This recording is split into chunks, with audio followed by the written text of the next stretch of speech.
There we go. Hey guys, hope everyone's doing well. So, as always, I said I'd work on this off stream. I ended up not working on it off stream. Getting a new microphone made me want to get back into Call of Duty and be really toxic online. So that's what I've been doing. But yeah, so we're going to continue with the Digi double. Obviously, this is the most recent render. We get into a pretty decent place at the moment. There's still a fair bit of work to do, quite a lot of texturing work to do. But the skin feels relatively decent. Like, I need to up-res some areas. I need to sharpen the freckles and all that sort of stuff. But overall, like, at this sort of distance, it feels like skin. Here it starts to fade a little bit, so maybe not. But I just want to kind of start pushing forward on the model a bit. So, also let me just quickly check something on the stream. Yeah, okay. Maybe my audio level's a bit high. There we go. That should be better now. But yeah, so I'm going to focus on the modeling today. I need to get a little bit further. I've made a few mistakes on the eyes that I'm going to have to rectify maybe in the next stream. I realized that I'm plugging the color map in. I'm using the color map as displacement by remapping it to get the veins. But now that I've done color variation around the eye and this stuff, that's going to start working its way into that displacement, which we don't want. So I'm going to have to create, export the ISO map for the veins and use that as displacement. But yeah, so in terms of the aim for today, I doubt I'll finish a model, but I want to get a bit further in the model. I want to make things like the lips. I want them to blend in the corner like they do in the reference. If I get this, they got this little thing here, so I want to get that in there. I want to get the caruncle in place because currently, obviously it smoothly attaches to the eye as it should. Let me just move that off screen, but mine doesn't. It's just a gap, so that needs to be fixed. That will help the eyes quite a bit. Other than that, we need to get the tongue and gums in there. Maybe I'll just model the teeth next to this as well, but they'll barely peek in. They won't really be visible. I don't think they're not visible there at all, so maybe we don't even have to worry about the teeth. But yeah, so get the gum in there, just that top line, don't need to do much for that. Get the tongue in there, fix the caruncle, and hopefully get the creases above the eye working well as well. Yeah, but in terms of where we're currently at, this is the latest render that we did together on the last stream. So I'm just going to open ZBrush. As always, if anyone has any questions or has any feedback, let me know, because I'm more than happy to take on some feedback. But yeah, so open file, projects, personal projects, FKA twigs, modeling, ZBrush, scenes. Yeah, so there's our model that we've got. I'm pretty sure the teeth are accurate to the final version. Also, let me know if the audio levels need to change, because I'm just moving on my desk at the moment. I don't know if there'll be any issues with that sort of stuff. Also, where's my Wacom pen? There it is. Cool. But yeah, so here's our current kind of sculpt that we've got. It's been a while since we worked on it, but I need to find a place for this cable to go. I haven't actually sculpted since getting the audio interface. Everything's kind of in the way a little bit. There we go, that will do. Cool. But yeah, so I guess the caruncle is going to be the first thing we have to tweak. So let's get that in there. I'm pretty sure they're still symmetrical. They don't have UVs as far as I can remember, so I'm not too worried about anything like that. I can just mirror it if I need to. The eyes are in slightly different places, but not too worried about that. So I'm going to have to move these just back.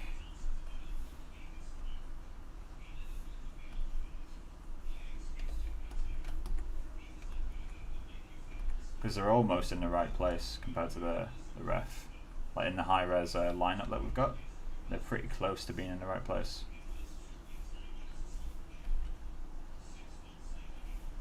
But I will need to UV these. I doubt I'll need to retopo them, just because I'm not really doing anything fancy with them. I'm not doing any close-ups to the eyes or anything like that. So let's grab you, pull you forward. I think I need to pull the whole thing forward as well, thicken it up.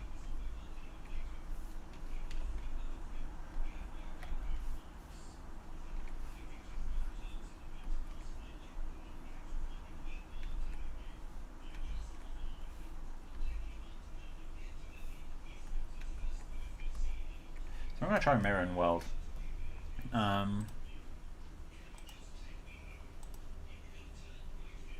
Okay, so they weren't symmetrical.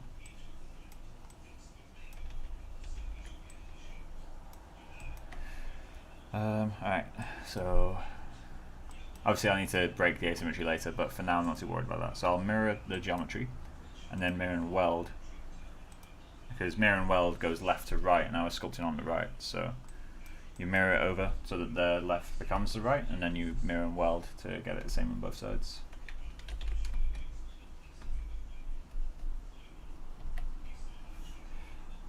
Right, so we've got that vaguely in place. We're going to need to do the lips. Lips are going to be quite tricky, I think. I'll try it with move topological.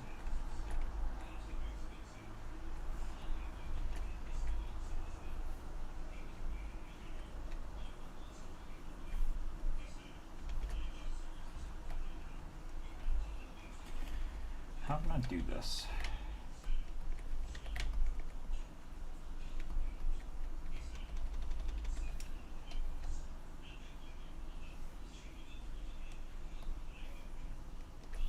Is that a grow mask?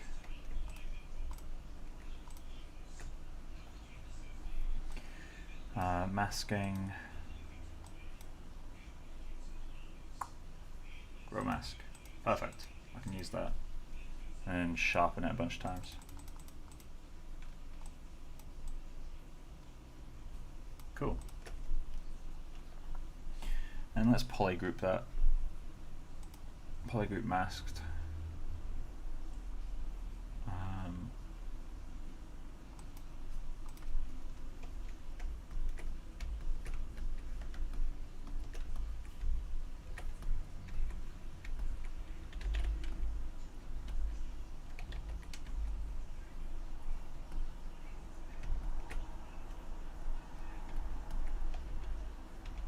So that's roughly where I need to go.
There we go.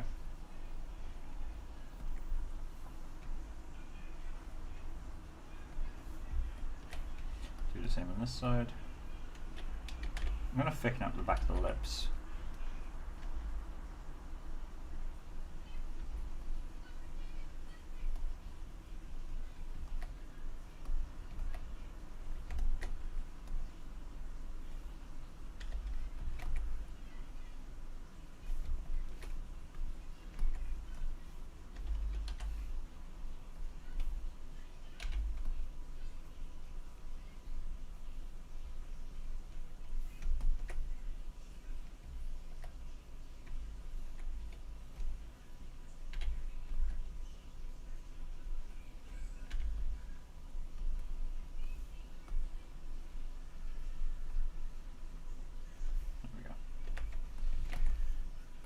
So we've got the corner of the lips vaguely in place. Right, so we're going to need to make some gums and a tongue. Let's do the tongue first. So for that, I'm literally just going to append a sphere.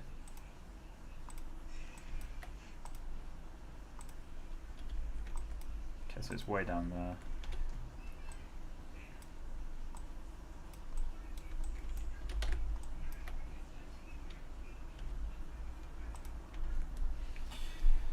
Let's just model this vaguely in place. probably get some reference up, but I'll leave that for a second.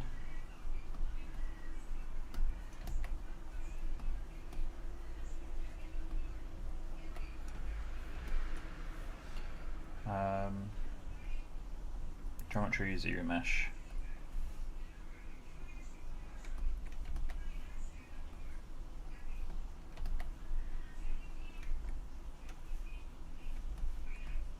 Perfect. Right, so I need to find out why my transparent isn't working. Preferences. Let's go into render.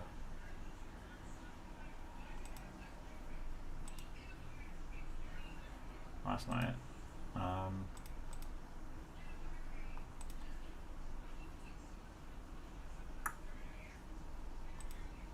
Affected by shadows? No.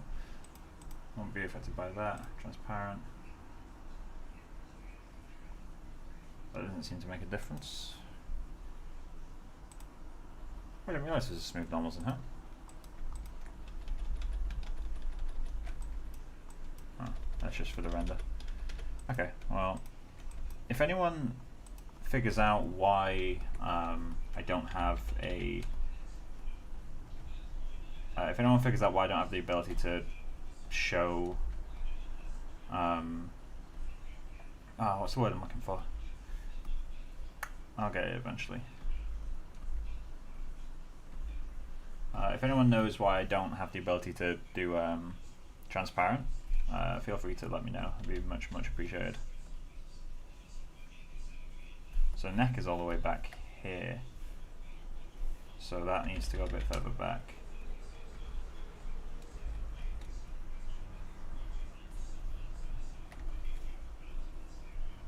That's too high overall. Having transparent would really help on this sort of stuff, but apparently that's not allowed. Let's hide the teeth. Definitely too close.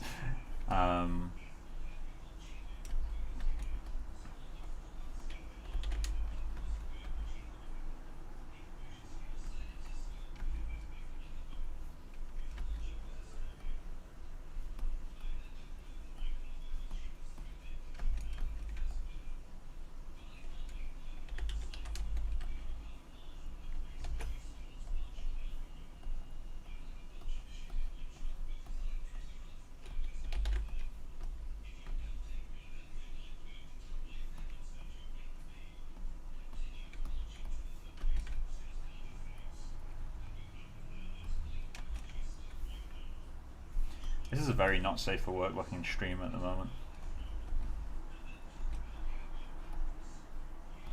So the tongue overall is too fat. Let me just put this back on just so I can get some reference without people joining the stream and wondering what the fuck they just stumbled into. Tongue. Images. Okay. I was doing it almost cartoonishly thick tongue.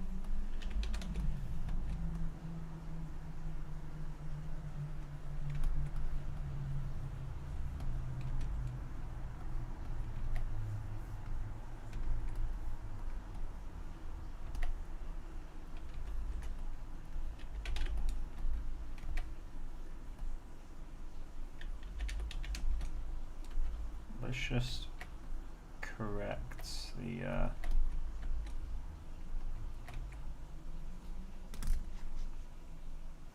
what's the word I'm looking for right now?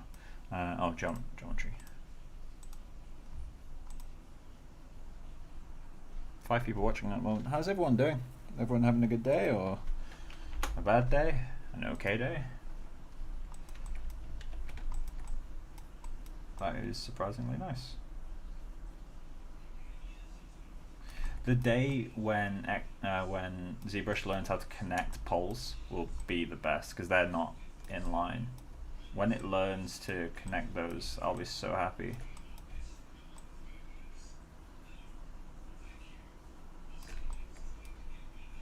Because if they were connected, that'd be pretty much box topo, which is how I'd model it anyway. Right, so let's get that reference back up. I'm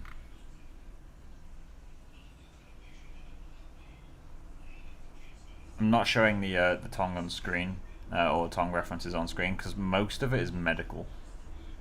I don't really want to show it, to be honest. It's not the nicest looking stuff. Like, if you just Google tongue, a vast majority of it is not healthy.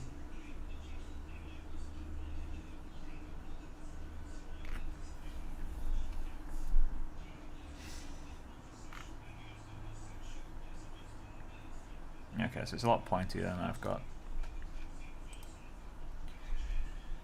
Cool, so don't know what I just did. Mask rectangle. That's pen.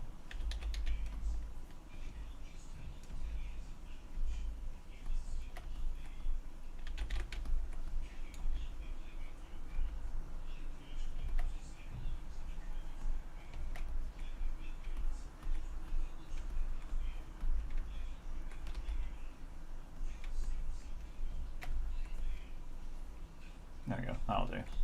So there's our proxy tongue, which is too high in the mouth, too far back as well. Again, not having the ability to view transparent is really going to be a major issue, I think. Well, I say major. It's not like life or death, but it is annoying. Alright, so now we've got something behind their teeth to get some specular, which is what we need. The teeth themselves need to be sculpted, so let me just rename that mesh. Tongue Geo. And let's pick a color that's suitable. Color, fill object. And just smooth it a few times for good measure. The teeth are awful. Oh, and the lips don't look great from this angle either. Let's have a look into that.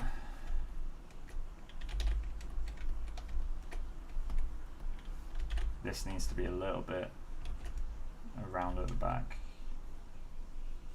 I'm not going to use that.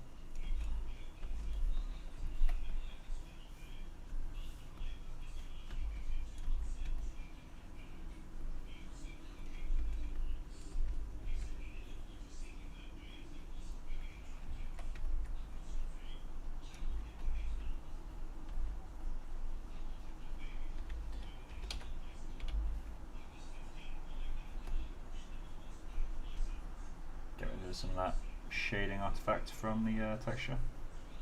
There we go.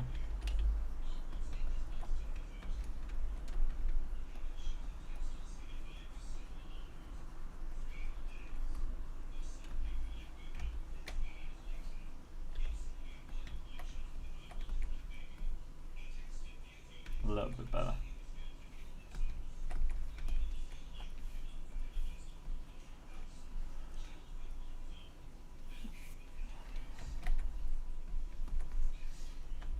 Fix you, shall we?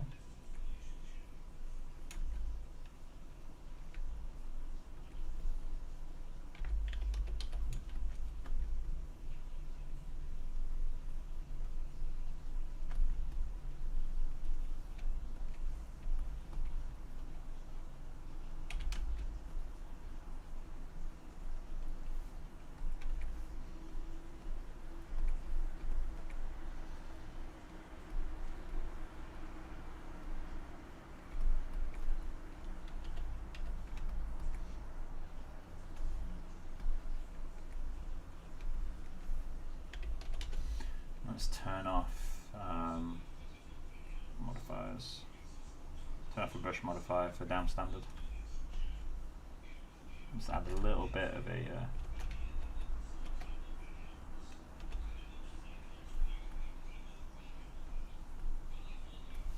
did I leave shadow on? Didn't. Weird.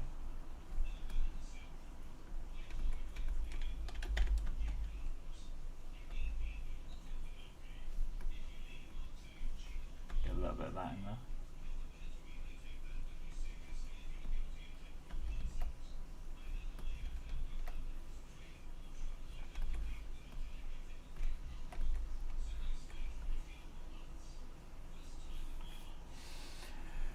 Right, so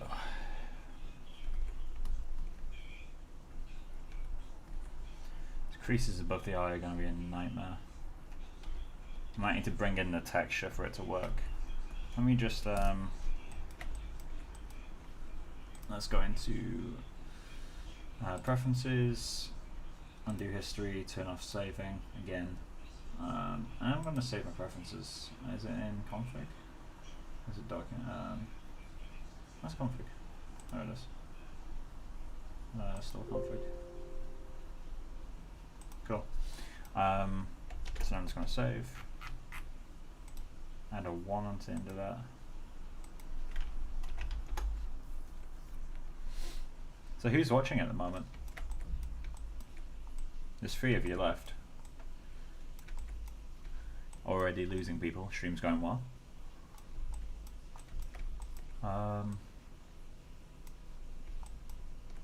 What was I doing again? Oh yeah, right, to bring in the texture, didn't I? So, texture map. New texture.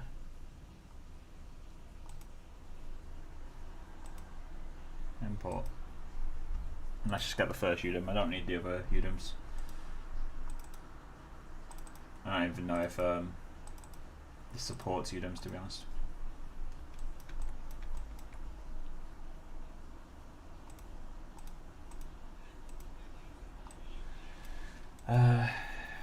UVs, why do you have to be upside down?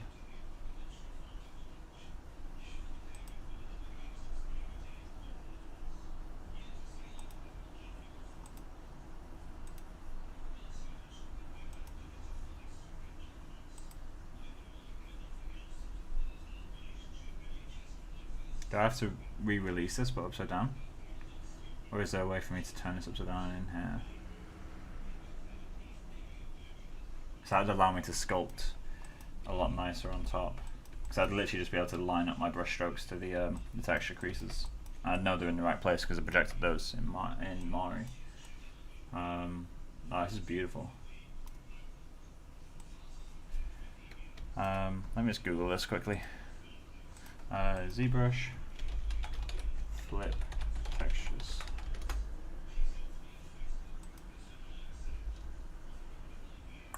Texture.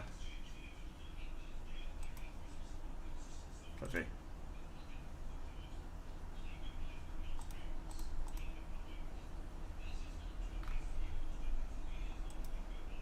There we go.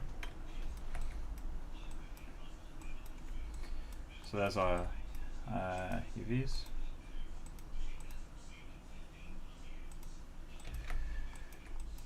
So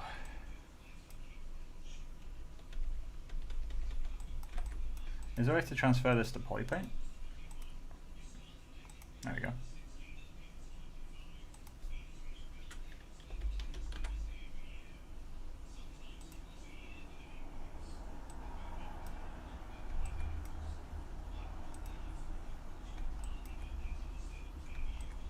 Not sure I want that actually. Yeah, I like being able to go back to this. Alright, cool. So we just need to use this texture now to line up our creases on the eye. We could also use this to start sculpting on the freckles, but I'm not sure I want to do that.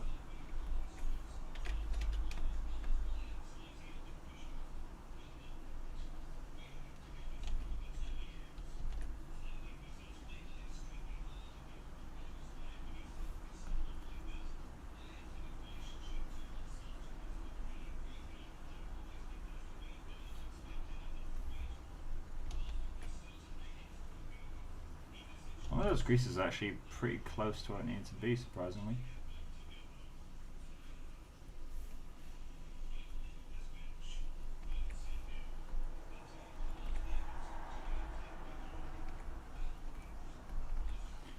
So what I may need to do here is go in and just turn that texture off. So I need to smooth you way out.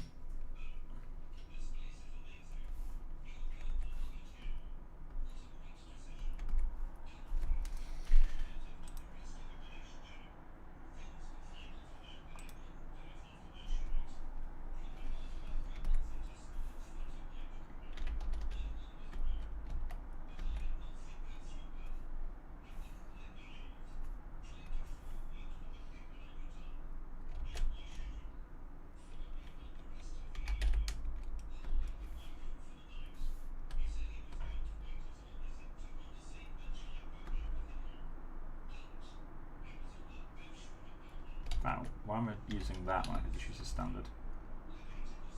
Oh, that's not what I want.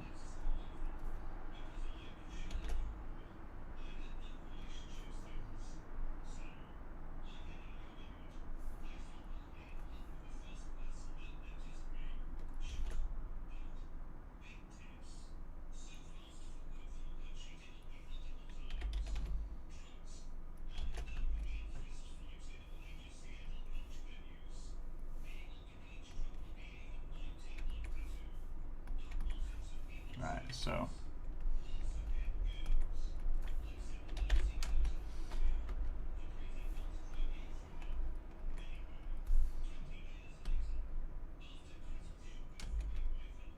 just soften that out a little bit.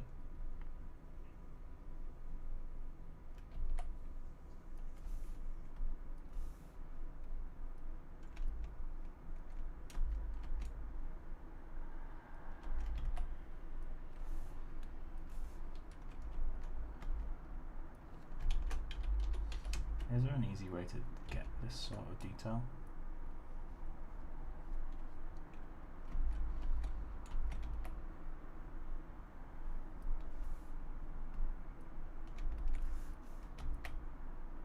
That's way too strong. Looks pretty bad. Probably should have put this in a layer.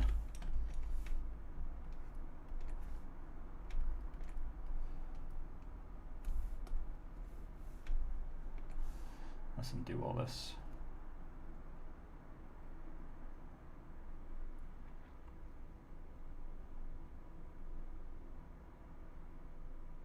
Alright, there we go. So let's turn texture off. I'm going to use this as a chance to quickly smooth these guys out.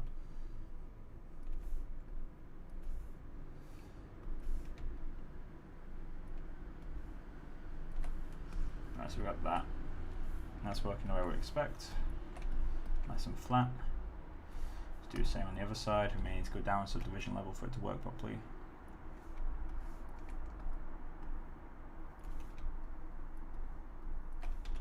Go up a subdivision level, smooth it back out again.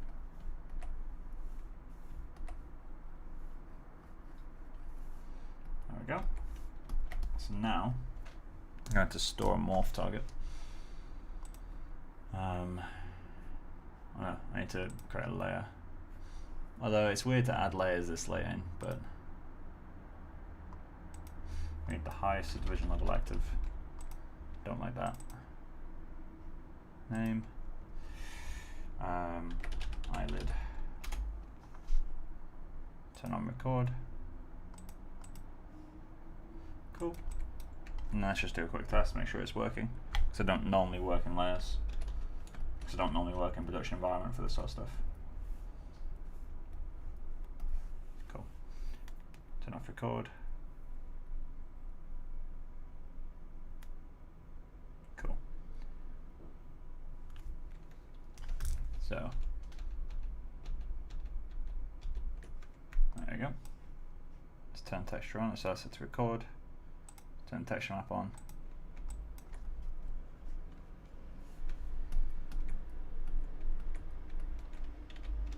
And what I'm going to do is just map this.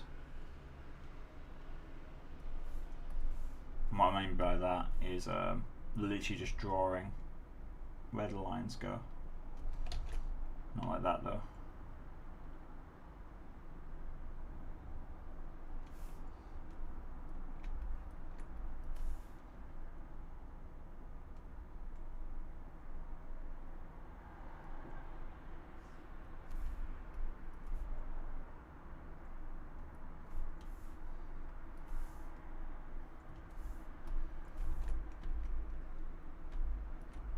Come on, there we go.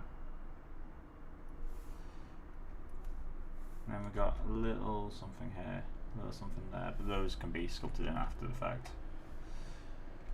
So there's some creases on that side. Let's try this side.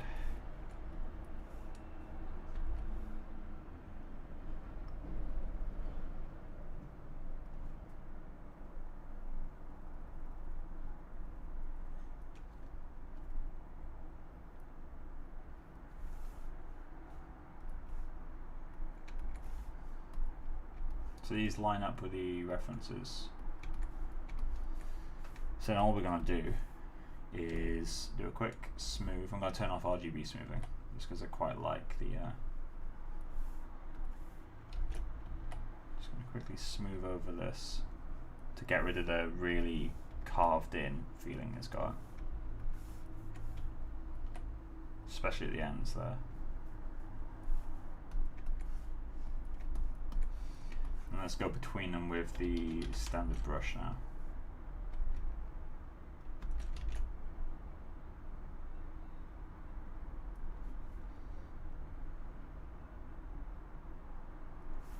Just in one brush stroke, as smooth as I can get it.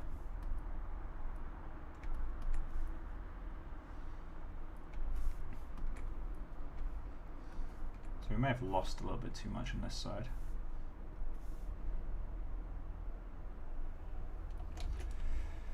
Too much.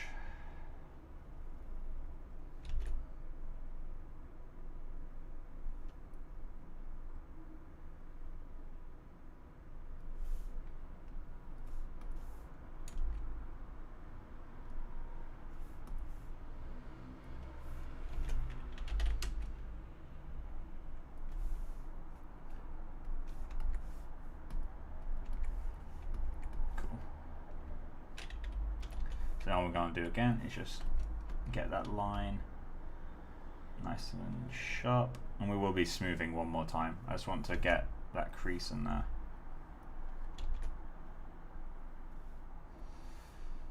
All these lovely baking errors from the poly paint.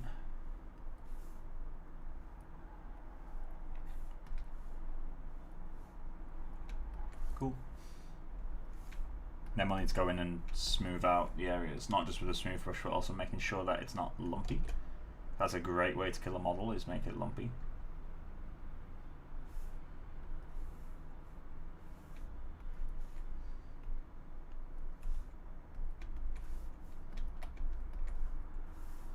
So there's a bit of a lump there, for example. What we can do though to test it is go into layers, turn off record.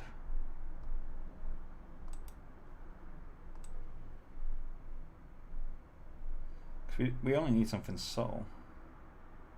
I'm going to go to the strongest strength though and smooth it out in there.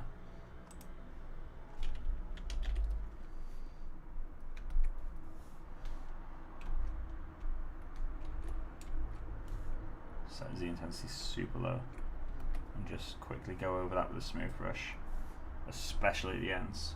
In fact, I'm going to smooth that out with a clay brush rather than smoothing it manually.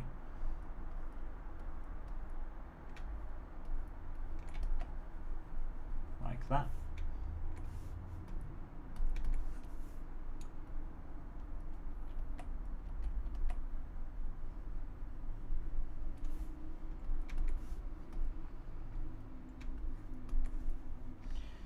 Do the same on this side.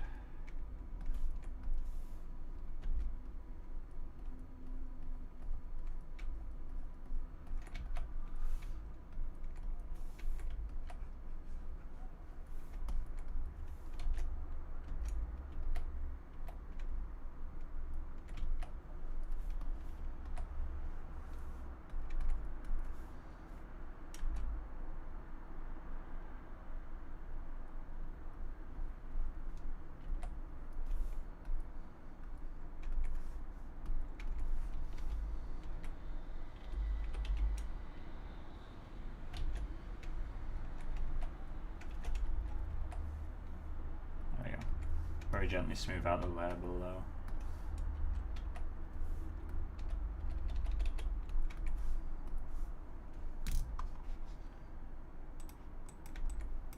This side's too strong still.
to fix this area in the tushes.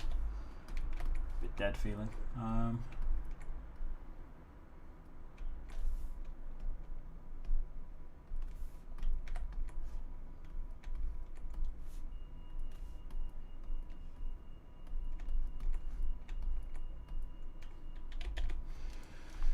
Let's bring the reference on screen.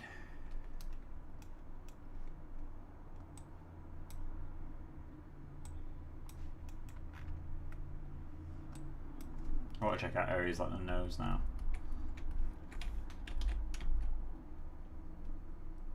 I think these should blend into each other. He seems to be a little bit of a shelf almost. That I've not got. Although it does need to be smoothed in at the bottom. That's too sharp, really. Let's do the same on this side. Although it's a bit less obvious on that side, so maybe let's just soften it in a little bit more. Better leave it there.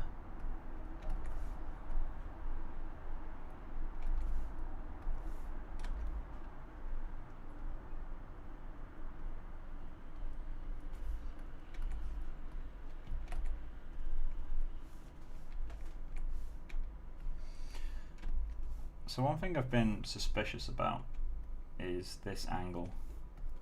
I think this needs to be flatter at that angle there, because we're getting shadows in the renders that aren't in the ref at all. I think this area is too divoted. So let's just pull that up a little bit.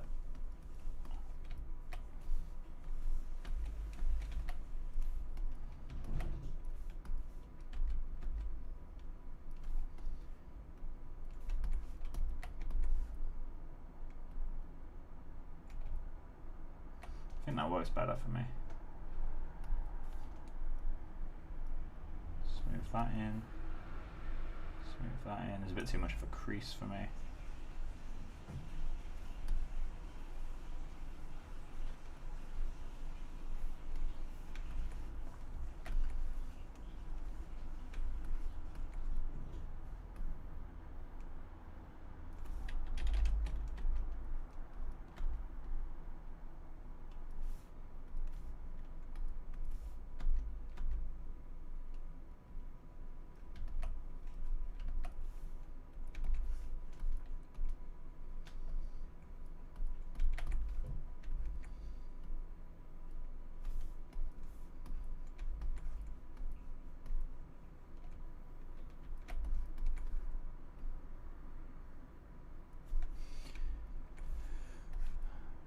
Tool.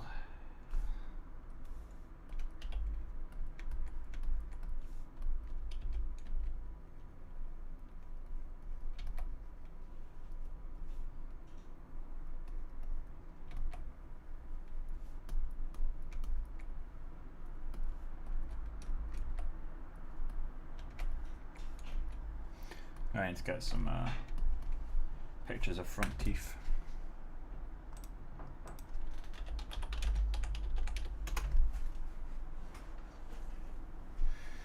Lovely. Can I get some that aren't chipped, please, Google?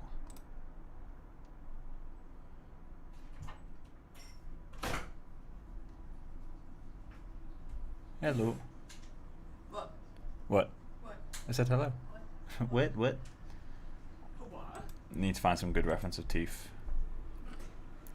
I actually saw a video earlier of somebody being like, how clean your children's baby teeth? I was like, this is disgusting. Then they made a necklace out of them and that made me more creeped out. Oh. Yeah, my thoughts. I think like a lot of mothers keep their children's first teeth, but my mum has like, all of my teeth. Really? My mum has my first one. She has my umbilical cord as well. Oh. Is that something you want on the internet, Becca? If you want to clone me, maybe. Oh. Jesus. No, my mum's got my first tooth, individual, and my first lock of hair that she cut. Oh yeah, no, we have the long hair. I have a little like silver, like a sterling silver little box that's got like baby's first lock. I think mine are both in an envelope. Has anybody else got teeth? Chat's really dead today. Okay. People have been in and out, and no one said anything. Because I haven't been speaking. Thanks. gonna sit on the balcony and ring Jordan, okay? Go for it, yeah. Enjoy your call. I was gonna ring, but there's not very much privacy in Yeah, that's fair. God, why can't I Google anything without most of the results being diseases? Because earlier I was looking for tongs, and most of it was like horrible flesh-eating diseases, and it's just like, can I just see a tong, please? Fucking love Google.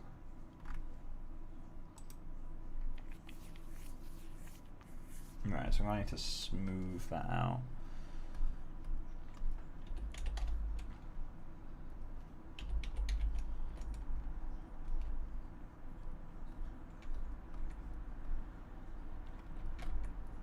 So I could model the tooth. One sec, front tooth. Let me search that, see if that helps. I could model the tooth as if it's going up into some gums, but I don't think it's gonna really matter, to be honest.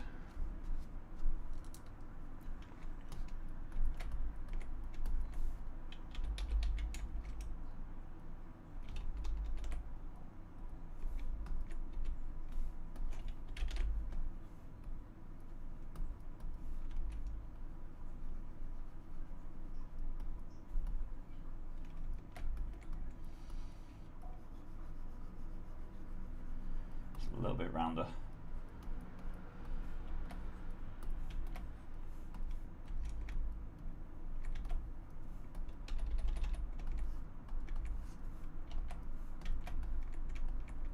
That's a bit better.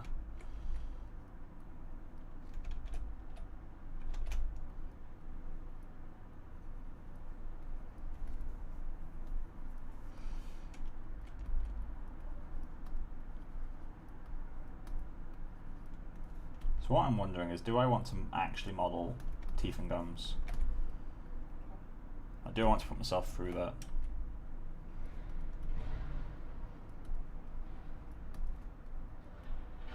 Because one of the points of this model is to be able to reuse it, but then at the same time I don't want to burn out on this model because I'm spending too long on stuff that won't actually benefit the final image.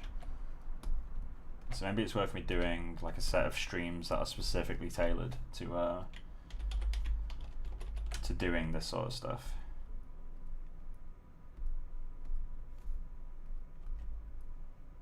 I.e., like, you know, one that's dedicated to making some teeth assets, one that's dedicated to making a reusable eye asset, one that's dedicated to doing ears. Although I guess doing ears is part of the main mesh, not as helpful. But maybe that could be interesting to do.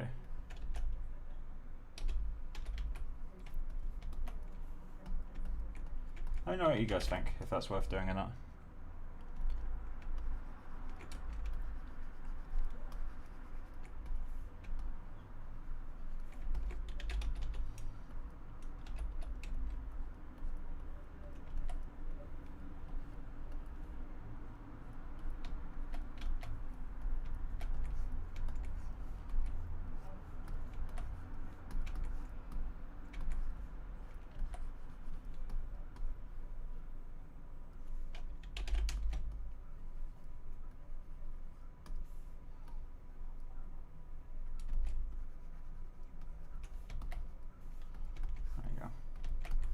Yeah, like a little bit more presentable.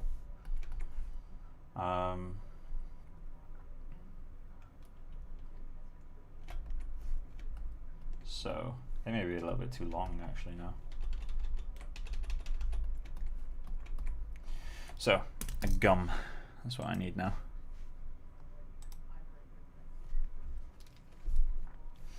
Append, sphere. Let's get the count up. There we go. This one can be renamed to gums.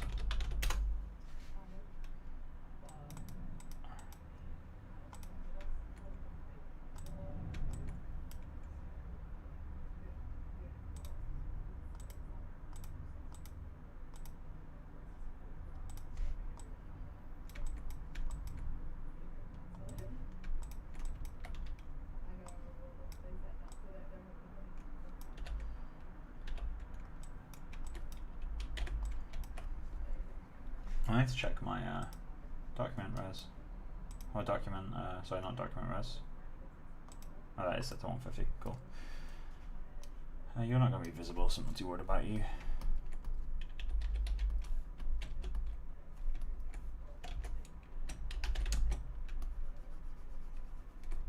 that image up on the other screen again. Oh.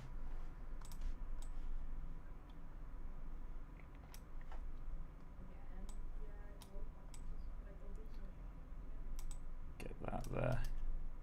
Let's open image in new tab. Perfect.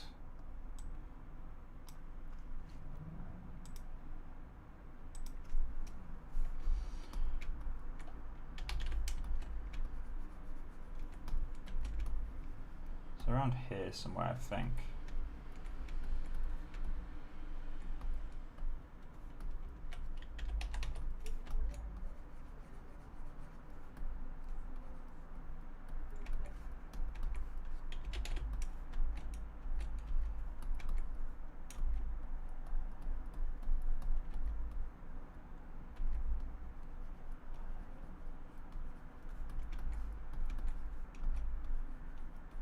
Obviously the symmetry will need to be broken at some point, but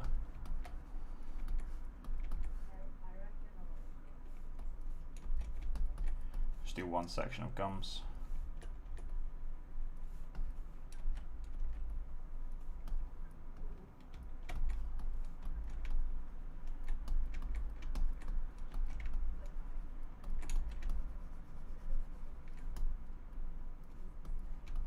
My teeth are far too thin, aren't they? Let me do something.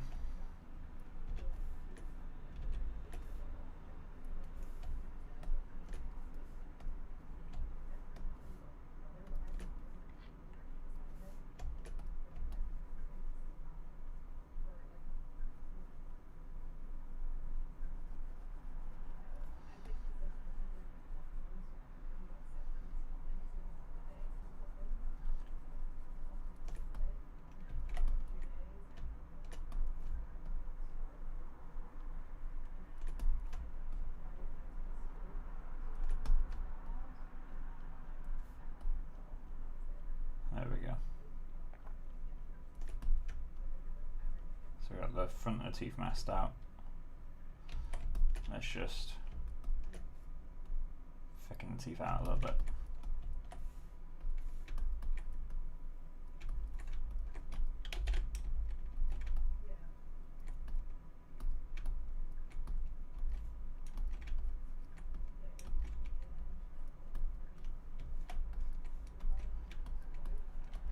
Yeah, maybe in a future stream I'll make a set of teeth.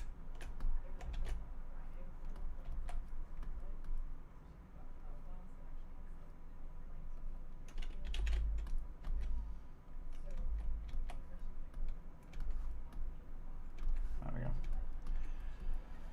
Well, let's get the actual asymmetry in there now.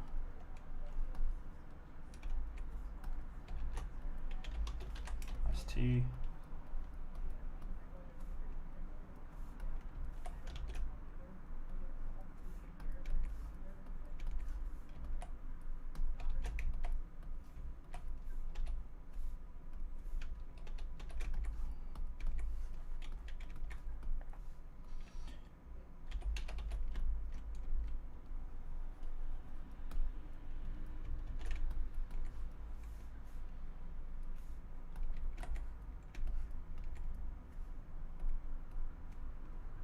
That's way too high, apparently.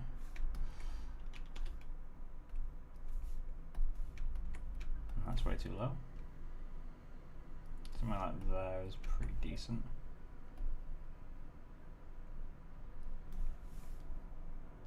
Yeah, that's decent. I just need to pull the back of it up.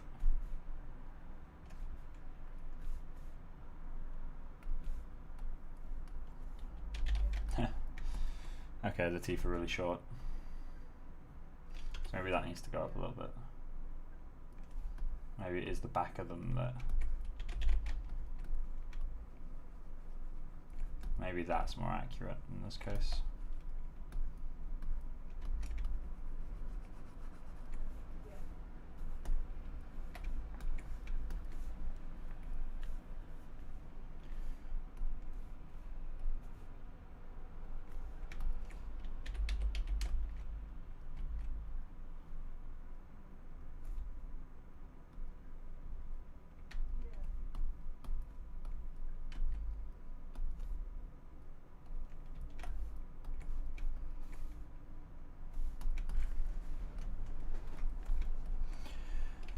So strictly speaking, for the best results, you are supposed to merge these as one object to get like really nice results. At least in a lot of renderers. At least that's what I read online. Maybe the internet's wrong on that. I've not really checked any setups anywhere else. But according to online, like if you want nice subsurface, like go between them, and you don't want to work that much for it, modeling it as one object and doing texture maps to define what's teeth and what's not is normally a good way to do it.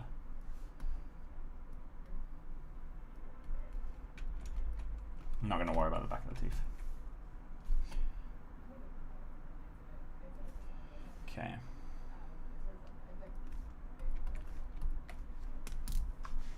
So let's start adding everything else in.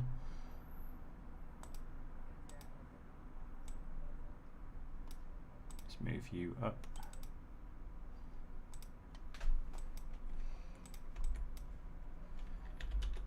Colorful object.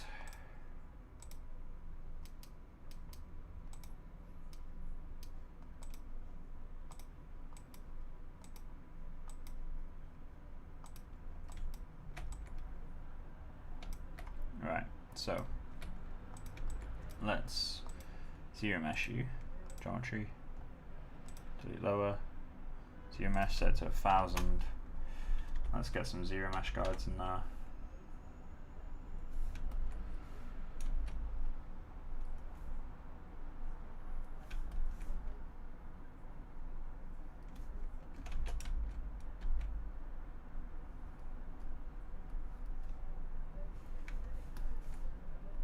Something like that will do fine. Zero mesh that at 1000.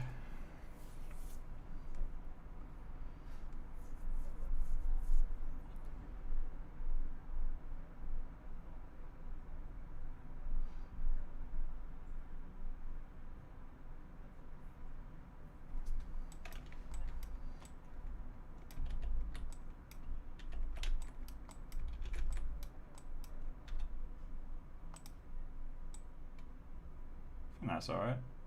So let's duplicate this subtool.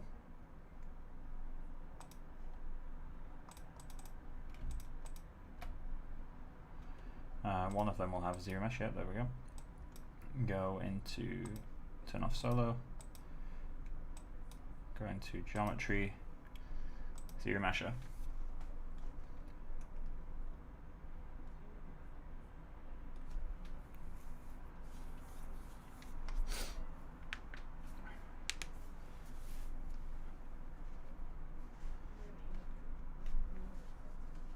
Still silence in the chat. You guys okay? Subtool project.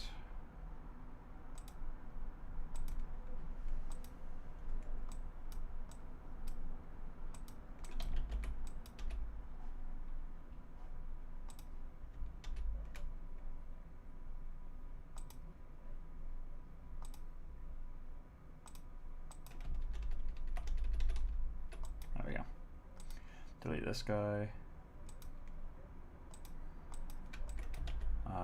You're fine.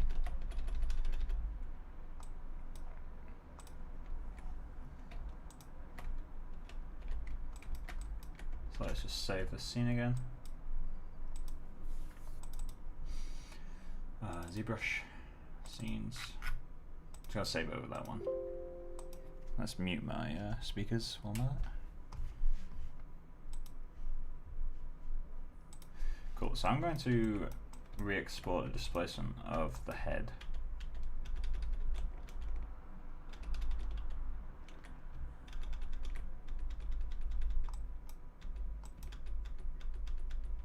Why is the poly paint disappearing when I go down subdivision levels?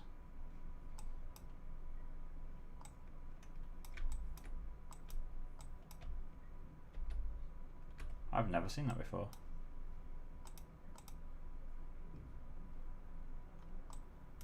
It's also bugging out up here.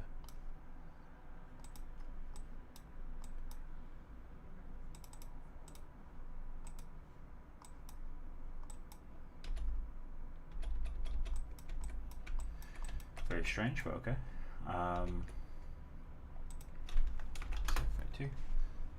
So I'm going to export the mesh at the lowest res. Export. Oh wait, let's go down.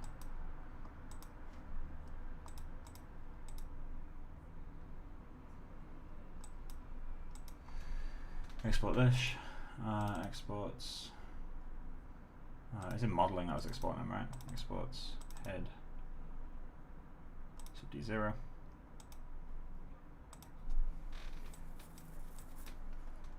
And then let's go up to the highest subdivision level. And then Z plugin. Multi-map exporter, where are you? There you are.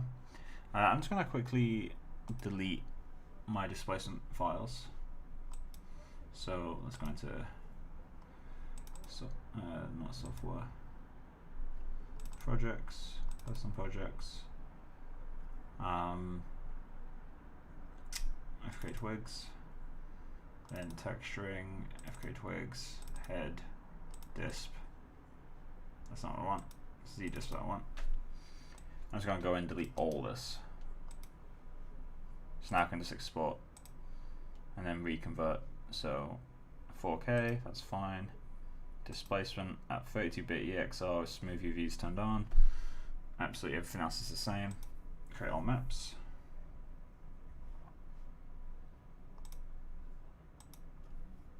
And let's go to texturing, FKA twigs, head, ZDisp, and save there. So I'm going to go get a drink while this does its thing. I'm back in a second, guys.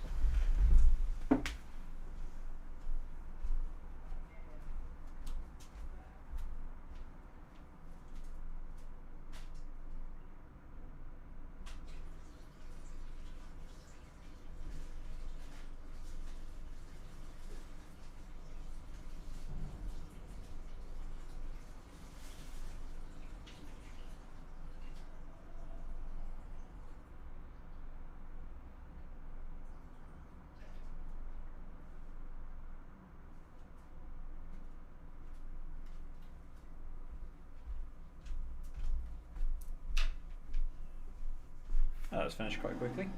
Pleasant surprise. Right.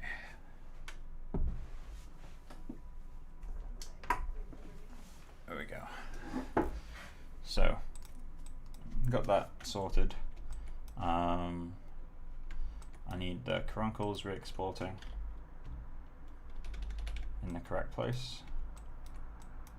So, I'm just going to go and export these as they are. It's going to. Do I have to set this per object? I can't remember. I do. Export. Modeling, Maya, exports, head. Oh, it's not in head. Crunkle. Just get rid of the temp.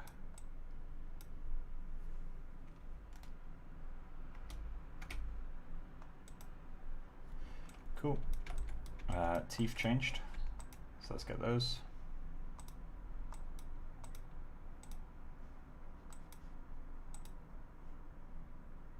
Teeth geo.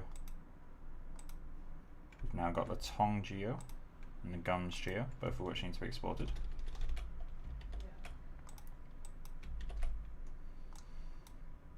Export.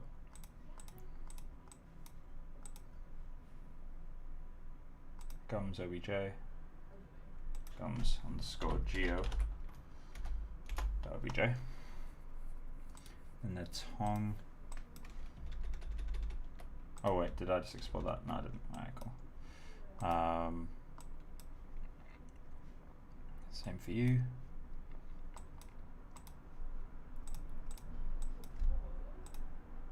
I didn't mean to do that.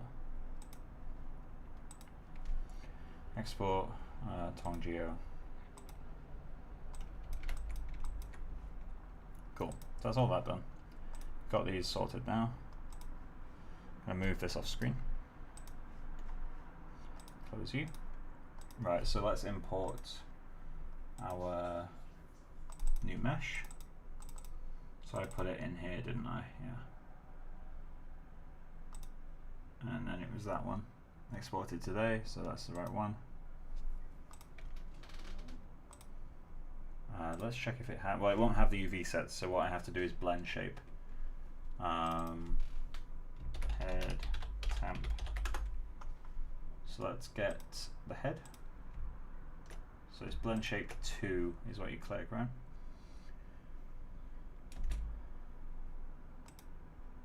Perspective.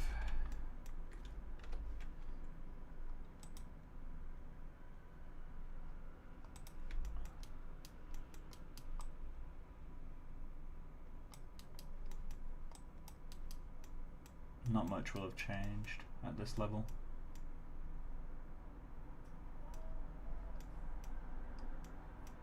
Okay, so it'll be fattened out here. So let's just do a deform, blend shape, and then this one should say head temp in the, no?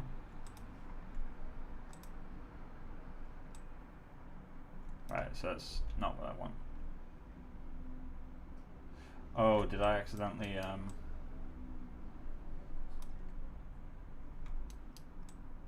I edited the model, didn't I?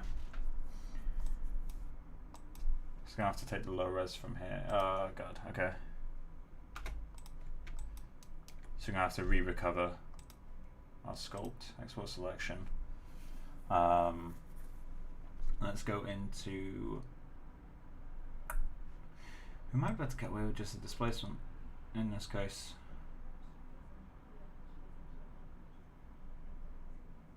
I'm not gonna chance it. So let's go into modeling, Maya, exports, head, re-export you. When it's set to texture UVs.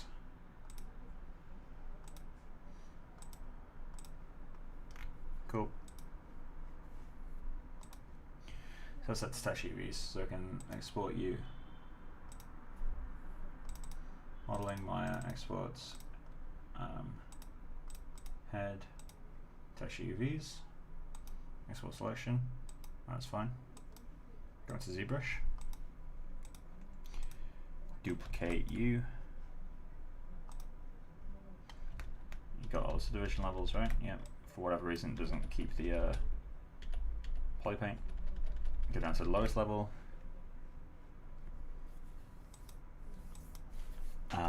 Import. Import the head from here. That adjusted the nose and eyes. That's good. And then we can just go back up in subdivision levels.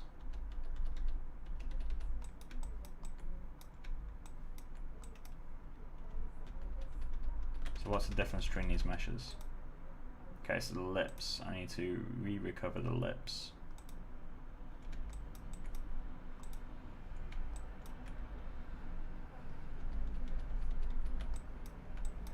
That's fine. I guess what I can do is just proxy the fuck out of it.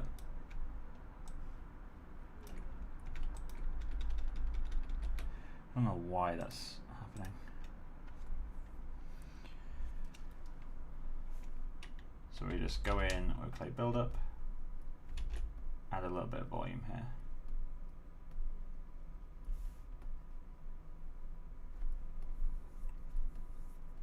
And then I don't know if this will work or not.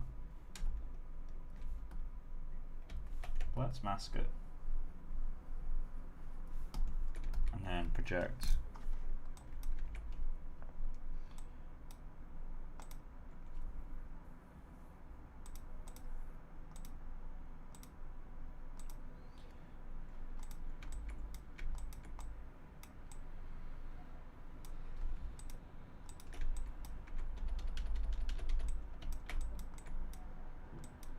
Cool.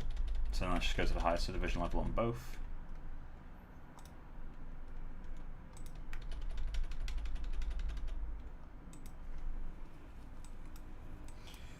Don't know why all this is so different, but oh well.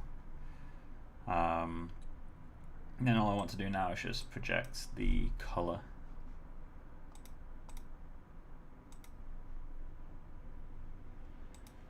Maybe let's do this back for a second.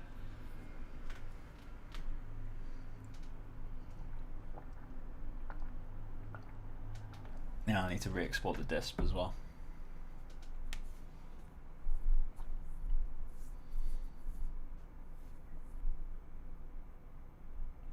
Should have remembered to bring that model back into ZBrush before. Cool. So there's our new model. We can delete this guy now. Get this guy, rename, just to get rid of the texture UVs thing at the end, so everything exports with the same names. Don't know why that's happening.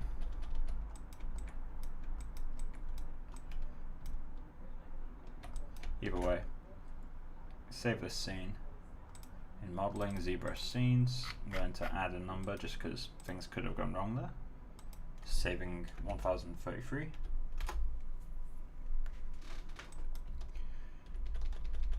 Cool, and then I need to export this back out.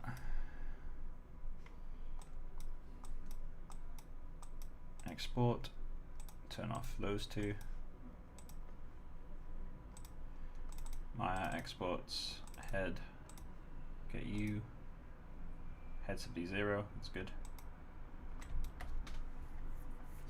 Then go to the high subdiv, and let's export those textures again.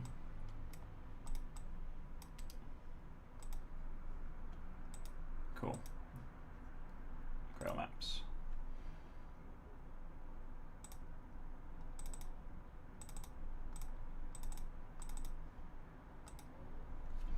Leave that to do its thing, I guess.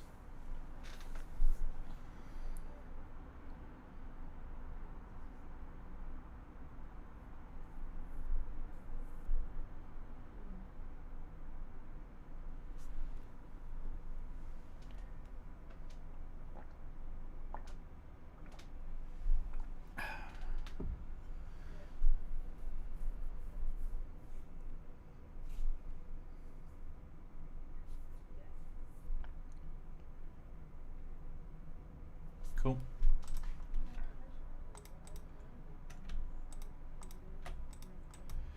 So let's close that. Import that mesh again.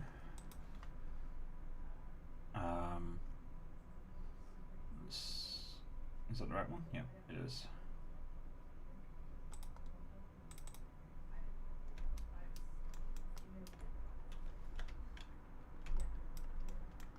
Yes, there is a very slight difference. Nothing major though. So just rename this temp. I'm going to select them in that order because I think that's the right way. Generate, no, deform, blend shape. Select this guy. There we go. Delete the history and delete temp. The reason I'm deleting history rather than just using the model is because this has UV sets and I don't want to lose that UV set. I also need to set this back onto map 1.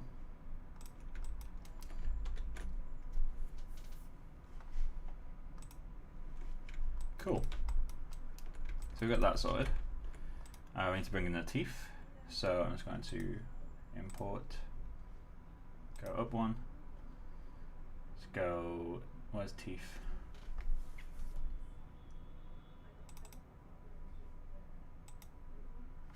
So I did export these at the highest res by accident. That's fine. Just call this teeth geo. Put that in the temp group for now. What are these two? That's meniscus.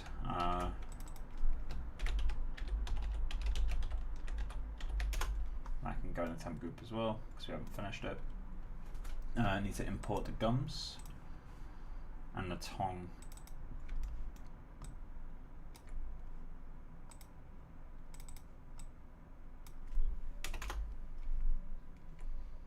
And then let's import the gums as well.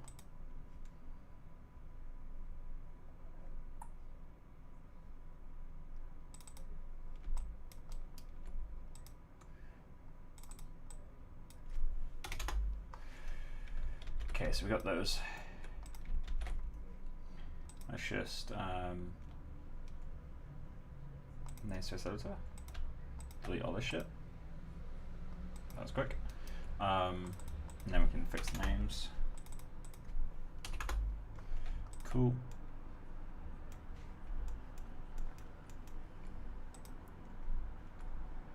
So Pixar Surface 14, let's just call this PXR temp fleshy. Oh. Matte.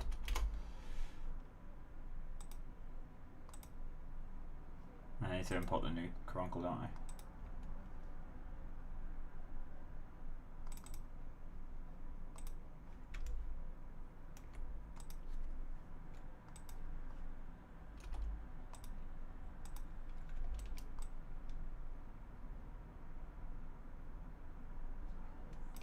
Cool. Windows, general letters, namespace.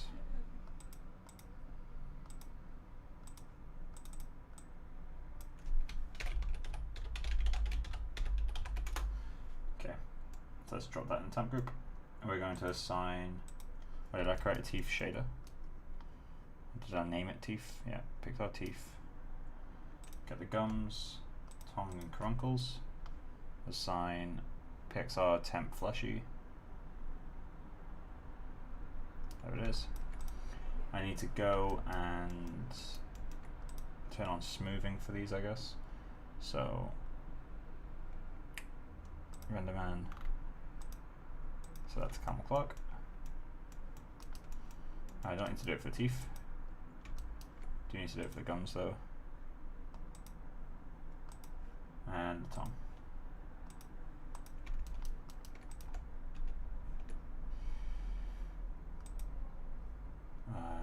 Tools, texture manager, pick directory. We just need to reconvert the ZDisp for the head.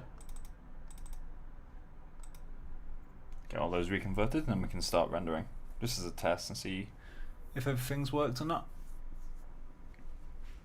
I suspect it hasn't first time around, but we'll find out.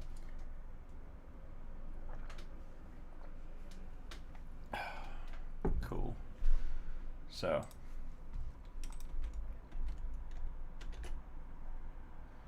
let's start a render.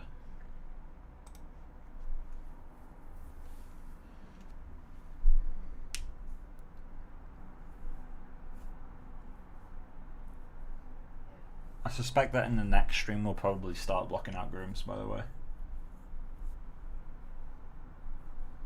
Because I'm getting towards a point where I'm relatively happy with textures and I want to kind of start blocking other stuff out.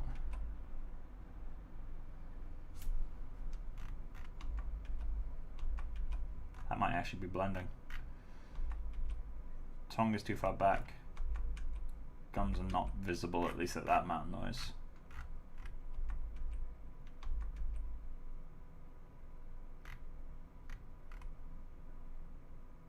Just gonna have to leave that to do its thing for a little bit, I think. Just because it's subsurface. I do need to see how it renders out. Although I guess I could just region render just the mouth.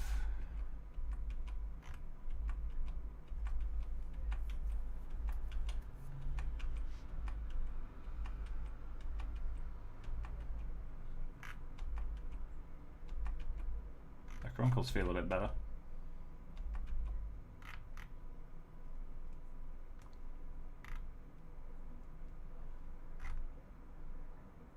Yeah, I'm going to region render this.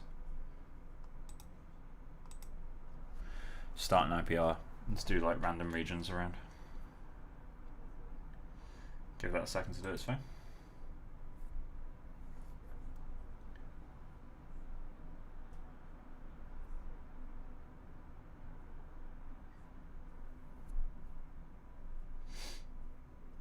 Come on. There we go. Renderman, IPR.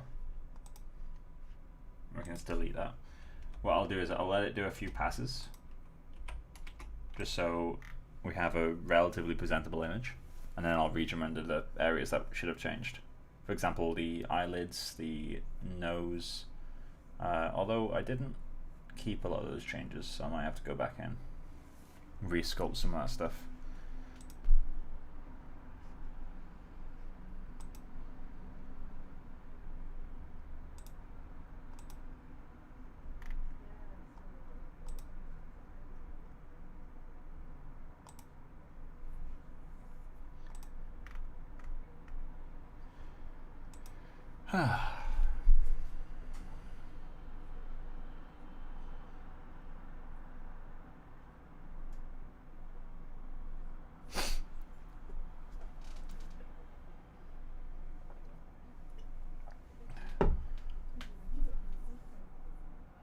Right.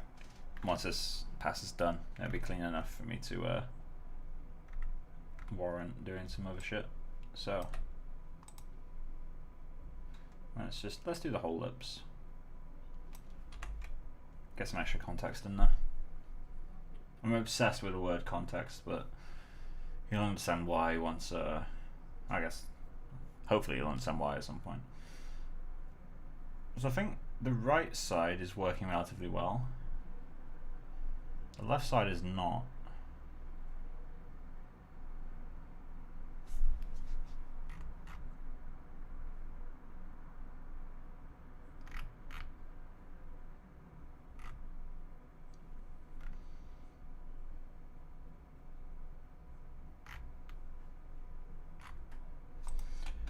Interesting, huh? Getting rid of that really sharp triangle there does add the feeling of sticky lips, which is good, because that's how they are in real life. And then I guess one of the eyes would be good to check, so let's go with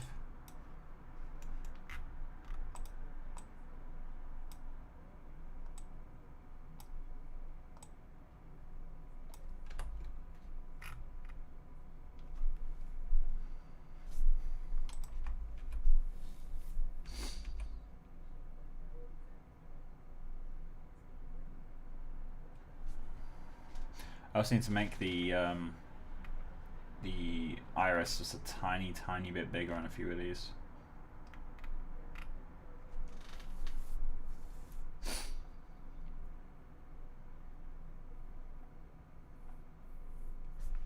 In fact, maybe I can do that now. It needs to just be a little tiny bit bigger. So let's drag you over here. Let's go into the hypershade.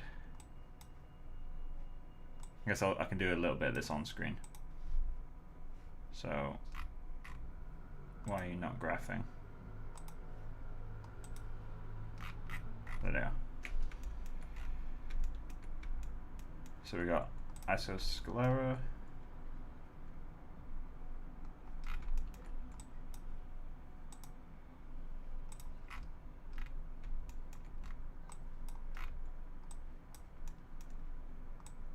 What you're going to.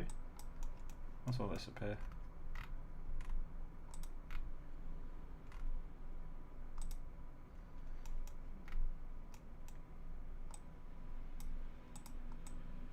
So this is a dead end, I can delete that. Let's just arrange those. What is going on with this?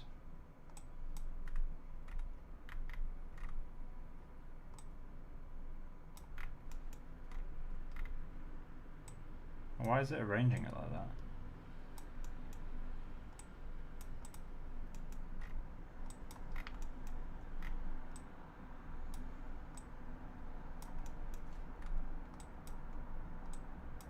Okay, well let's ignore that for a second. Isocornea. It's just a ramp. Drag you out a little bit.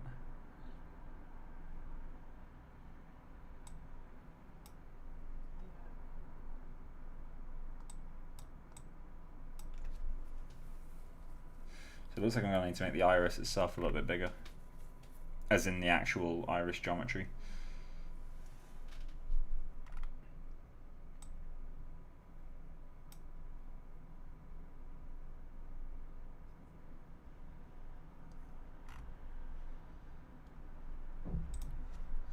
I'll put this on the other screen now. Let's lock that in place.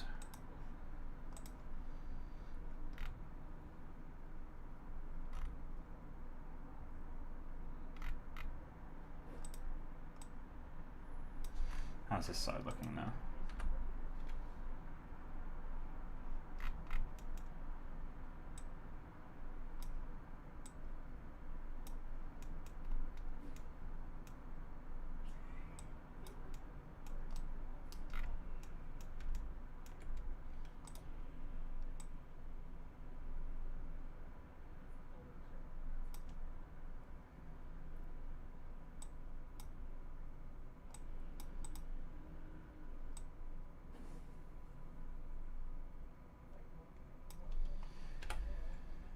Just render it like that.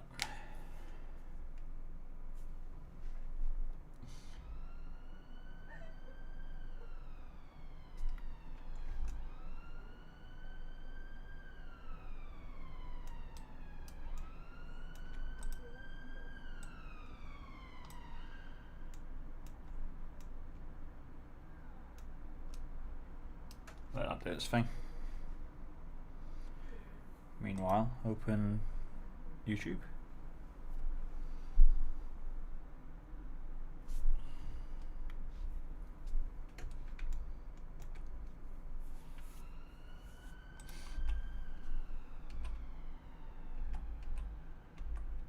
Yeah, I think the larger iris is more accurate.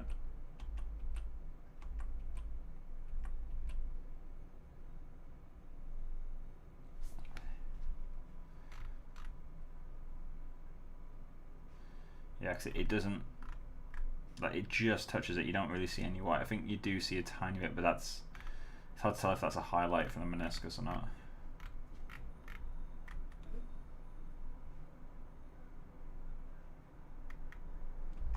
Making the iris slightly bigger has helped, I think.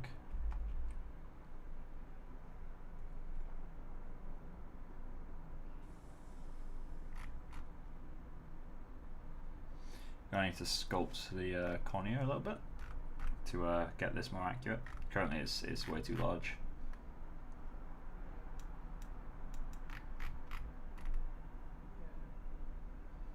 So the corner of the eye needs to be sharper.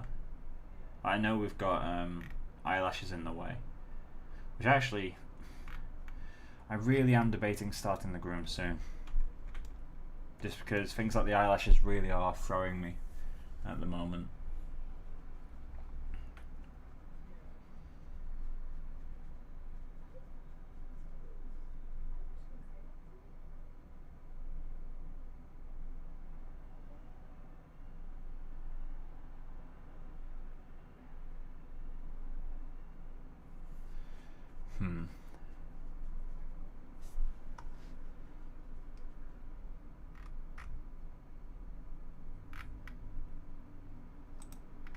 Something else I need to do as well is massively turn down the strength of the reflections.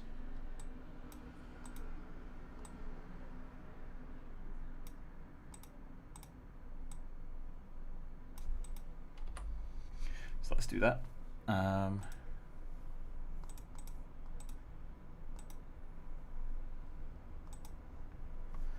Scleromat. We've got the primary specular edge color.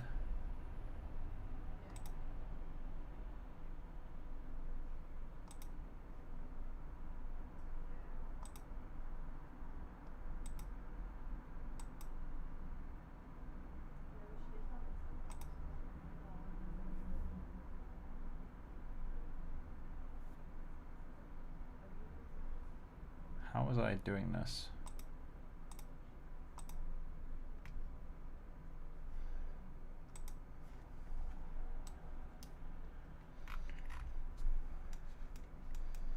So I've got the specular edge color, which is coming from this.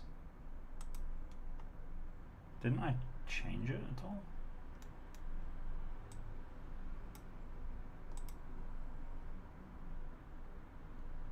Oh wait, that's what it is. Okay, so it's reflection gain within the glass, which is this guy. Okay, there we go. So I've got a setting for that already set up.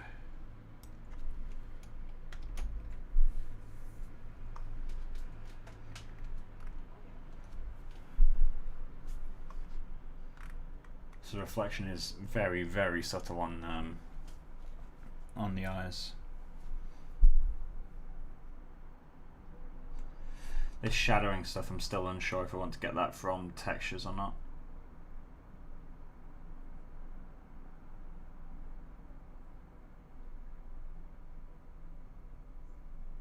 Because I could fake it with textures, and that really wouldn't be very difficult. This needs to be even more subtle, doesn't it? Let's go half of its current strength and then let it clean for a bit. So I've got the specular color set to 0.2 on the cornea, and the sclera is set to 1, which is wrong, but I can pull that back separately.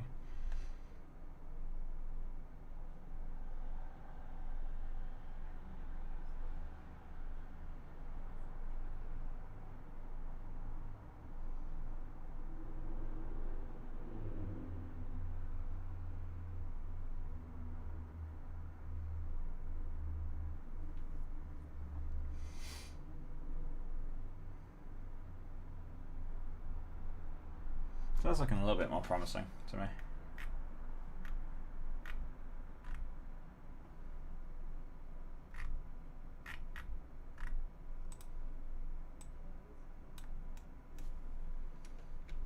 Maybe it's a little bit too dead now.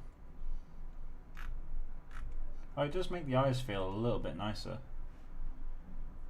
overall, having a much more subtle reflection.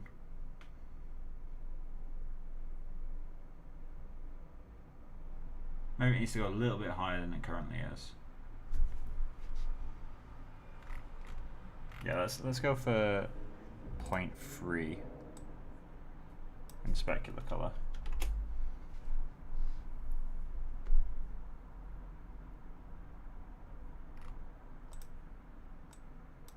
Let's pull that back over to the right eye, or screen right. I'm just gonna do this, just to get something super quick.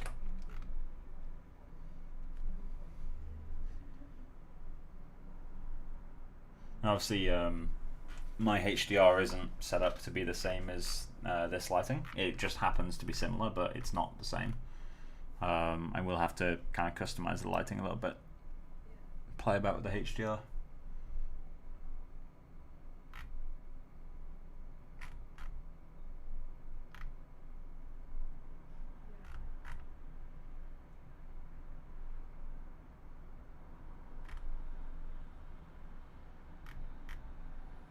We got a little bit of information in there, which is nice.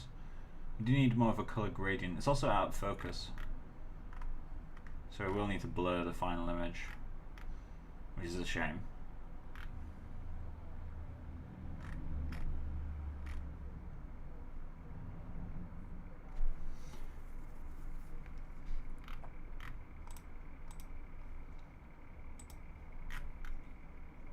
I think that looks pretty promising. So, bring you back over, take reference onto the other screen.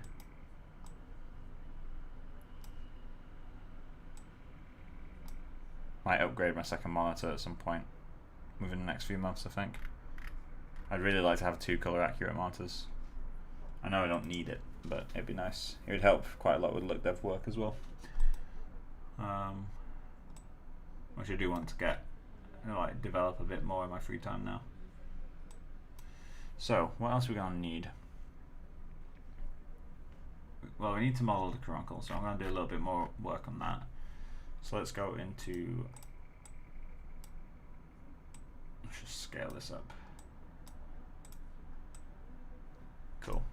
So the caruncle we're going to need to model a little bit more, which I guess means doing more of this.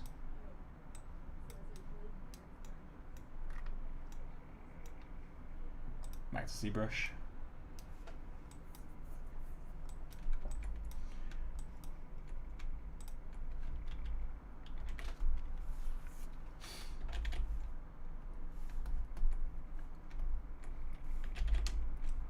So it's way too round is the first issue we had. Yeah, it's stupid round. So how can we fix that? I think if we pull this out that way,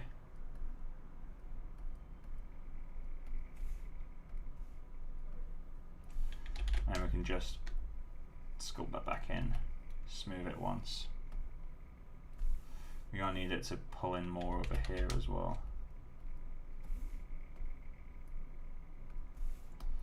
And then let's have it be a bit further out on top. I think that'd be more accurate overall.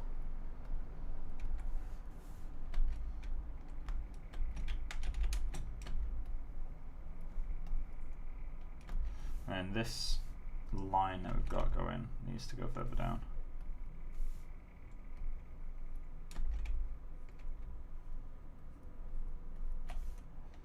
More like that.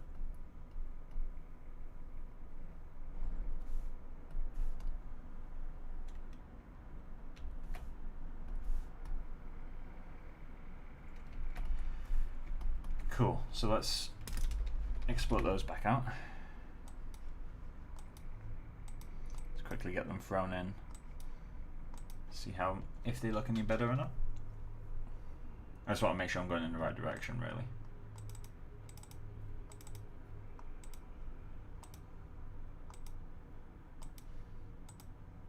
That's not what I want.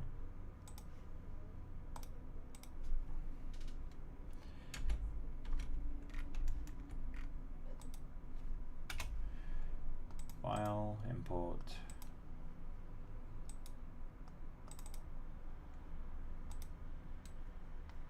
And assign the temp fleshy.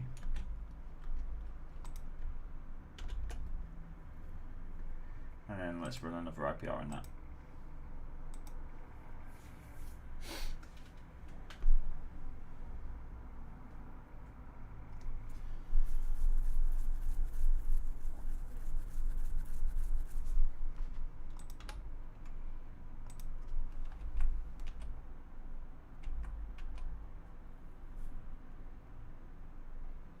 Plus we've got to do textures and stuff for it as well, but I think pulling it forward may have been a bit of a mistake.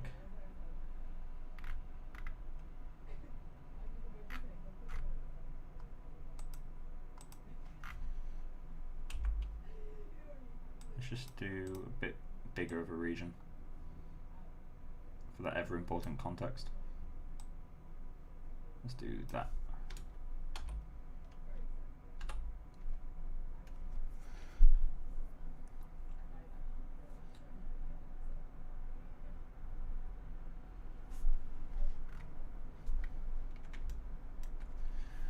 Obviously, one thing throwing the colour off at the moment is the presence of the meniscus. It's darkening everything, and it's also intersecting. So we're getting a way brighter colour here.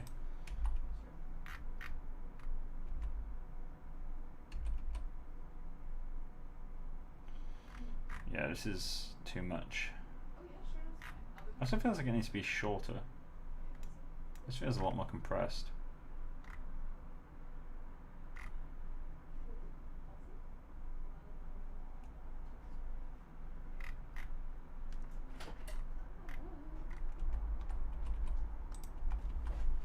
Hello. How goes? Getting the crunkle.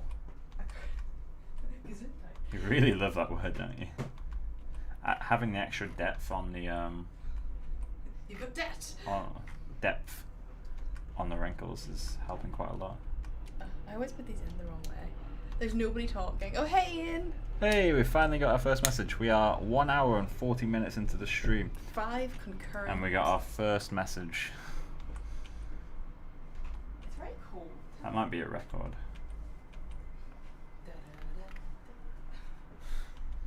It's very cold. Yes. I wonder if I tap my teeth, would people be like, "Oh, an ASMR chat"? Please don't. Please no. Have mercy on them. Do you have apples? No, those are the apples from the weekend. Oops. Yeah. But I need to get rid of them.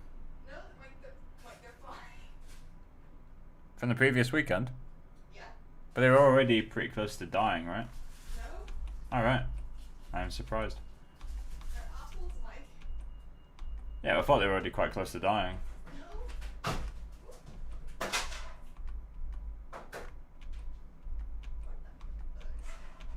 made some chili, and I'm gonna be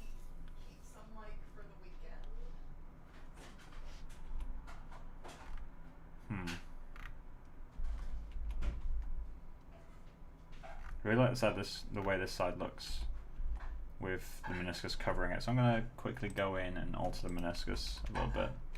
Let's kill that render. Let's grab that meniscus mesh.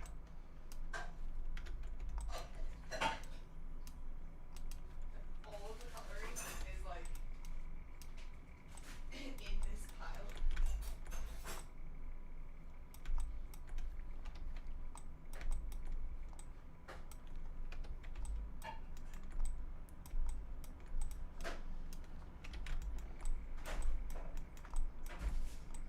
Like if you want it on Friday, Uh-huh. there's chili here. Uh-huh. So instead of buying lunch, we can choose the rest of the chili, yeah? Sure. It's good by me.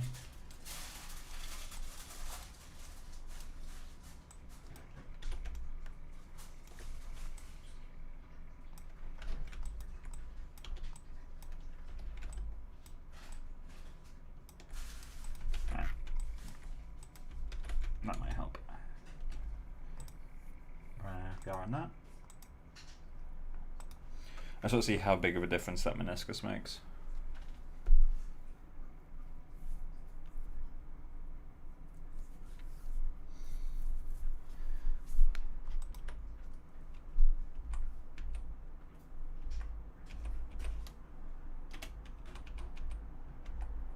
Makes quite a large difference.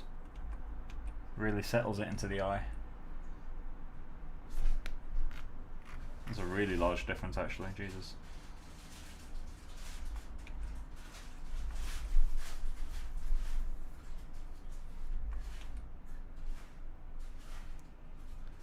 So that just means on the final pass I'm going to need to like sculpt the meniscus to match the caruncle.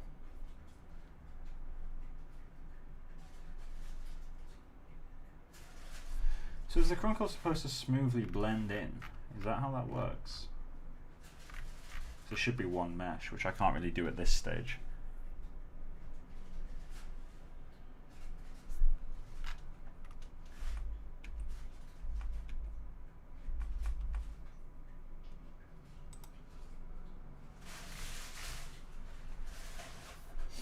Okay. I think it's time to do some texture changes on the eyelids as well.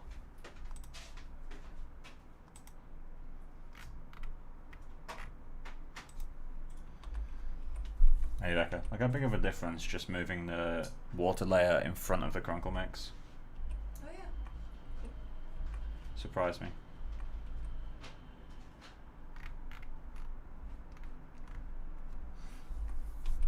Right, so I think we can kill that render now. And I'm just going to get the colour around the eyes to match a bit closer. So, save the scene. I'm going to close ZBrush for now, just save that scene first. 33 is fine.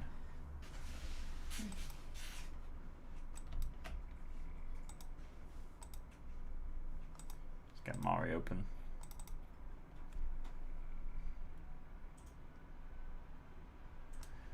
Bring you over here.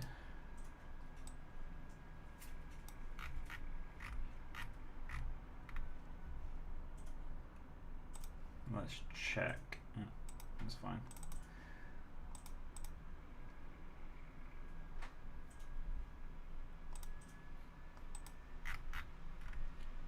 So we need a bit more redness on the ears. Mari, can you give up for a second, please? It really wants to be the first. There we go. Need a little bit more redness on the ears.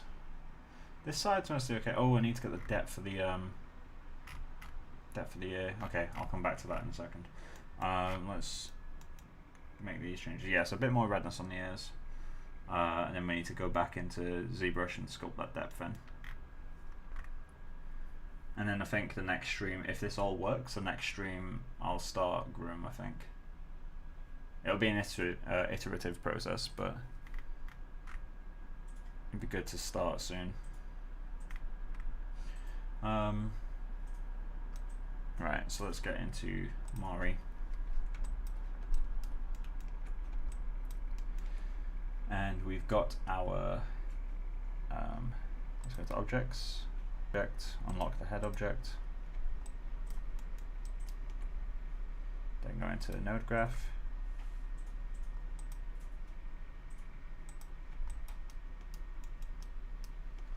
So what I need to do is just add a little bit more redness. What's this one? It's a disp. Skin redness, there we go. Now it's going to rename this to ISO redness.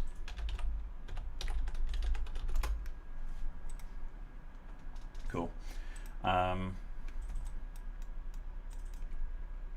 go in with a super soft. And get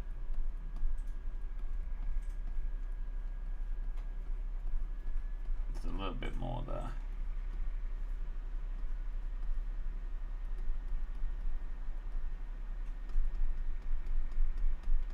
That's really struggling, isn't it, to paint over that bit.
So we need a little bit more redness on the ears as well.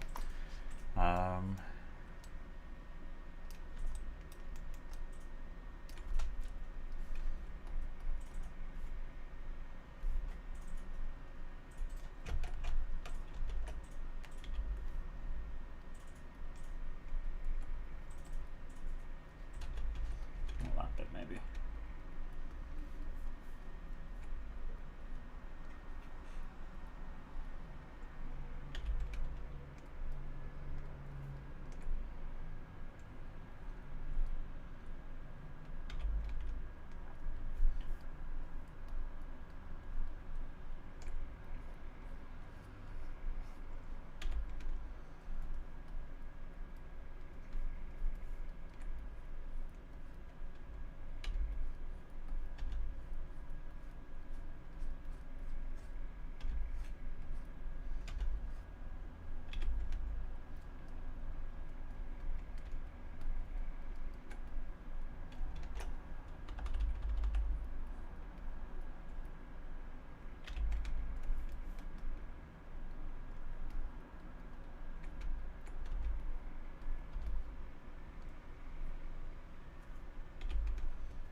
There we go.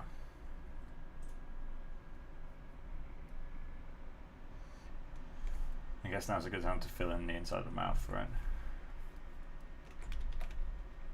Oh, and the inside of the eyes too. So why isn't this painting?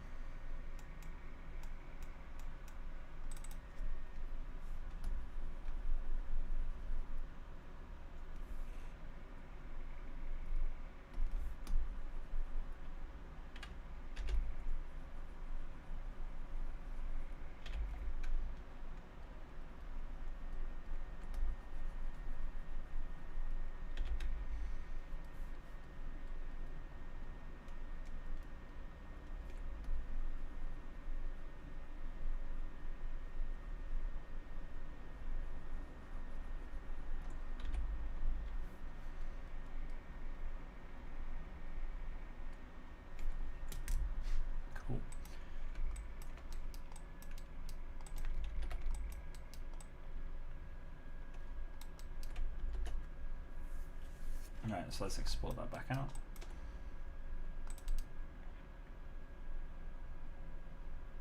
Export flattened, export current channel flattened. Yep, that's good.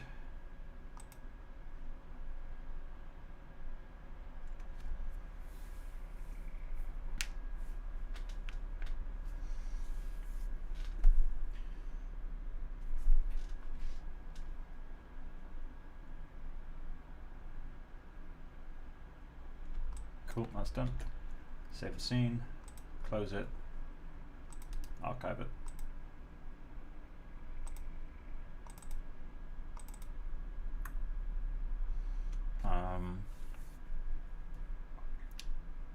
FKA twigs, texturing, Mario archives. I'll just save over the latest one.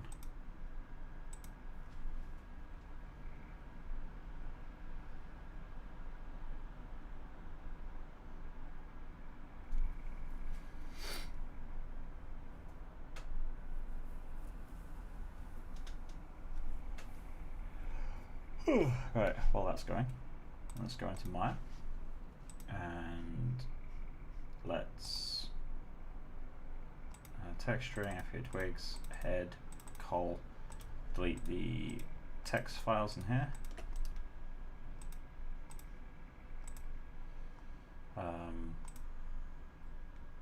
Reconvert them.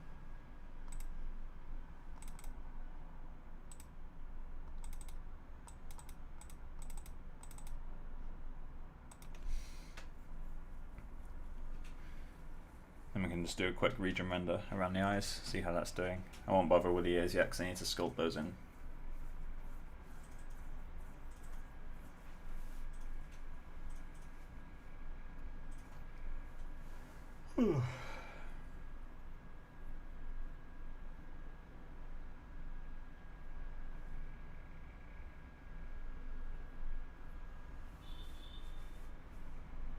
Cool, that's done.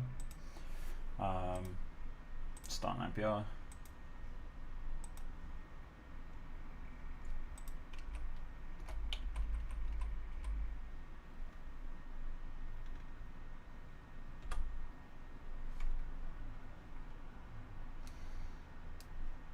And it's got to let that clean up.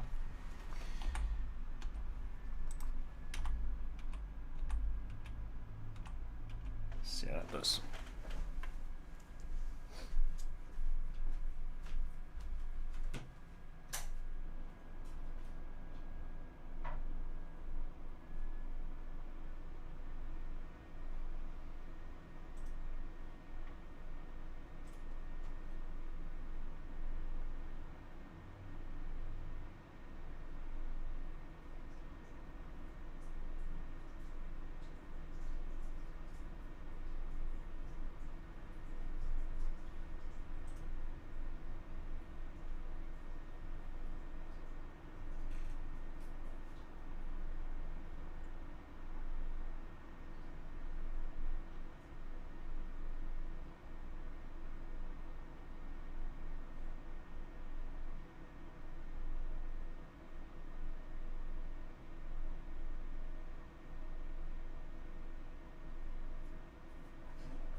Spot coming up on the shelf of my eyelid. That is actually at the root of one of my eyelashes. It's like, that's going to be painful. Right, that's looking not too bad. Adding that little bit of redness around the eyes has helped, I think.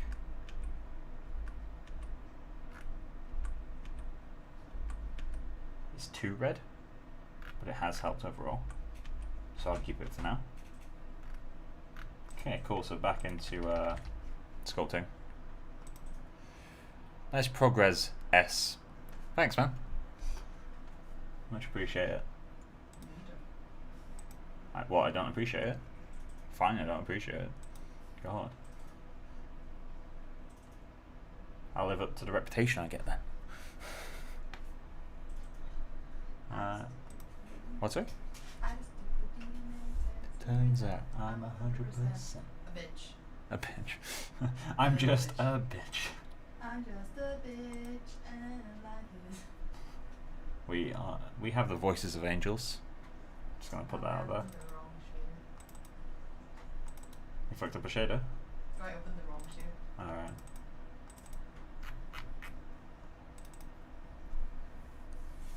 Right, so we need to sculpt the ear to have way more of a shelf to it, which in theory isn't too difficult, but I've said it now, so it's gonna be a nightmare. I also really want to know why I only have poly paint at the highest level. I'm gonna duplicate this. No, not append.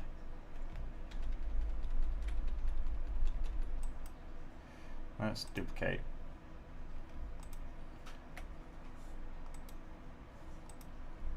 Go down to the lowest subdivision level. And they are the same model, so it should work just fine. Project color.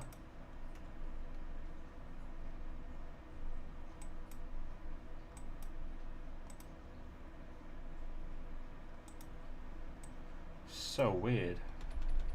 It just doesn't have color anymore. Unless it's at the highest level.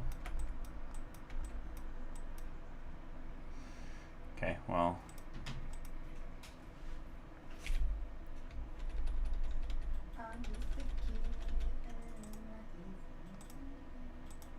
So I'll keep the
go. That's a little better.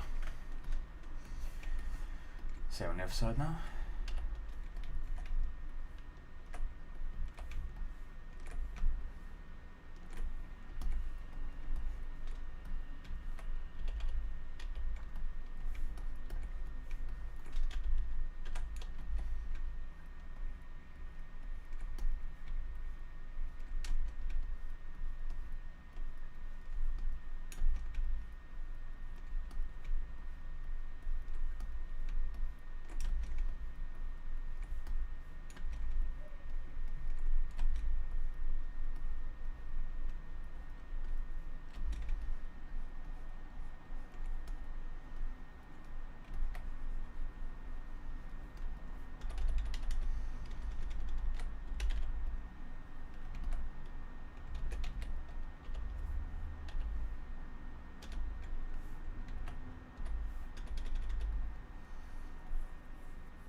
I should probably have this on screen actually.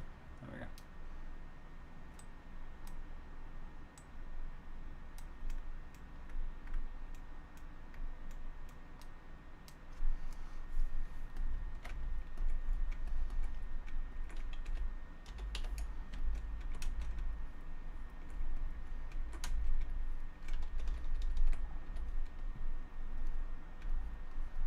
So technically we need this actually to roll where these are. It's like being compressed by one of the earrings, but I think I'll leave that for a while.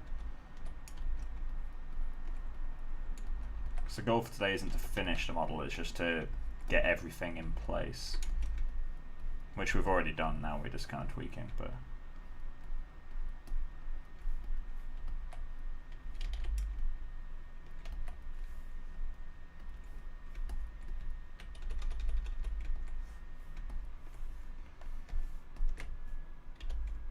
There we go.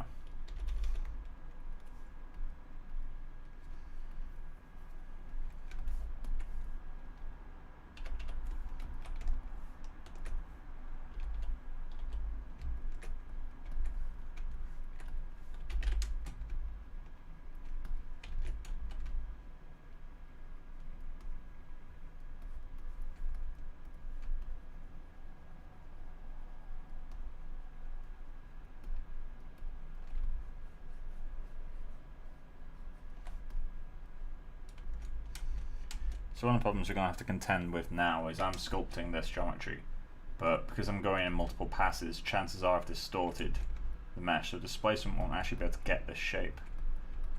So I'm going to have to reproject the model from a base level to get this, which might be quite tricky.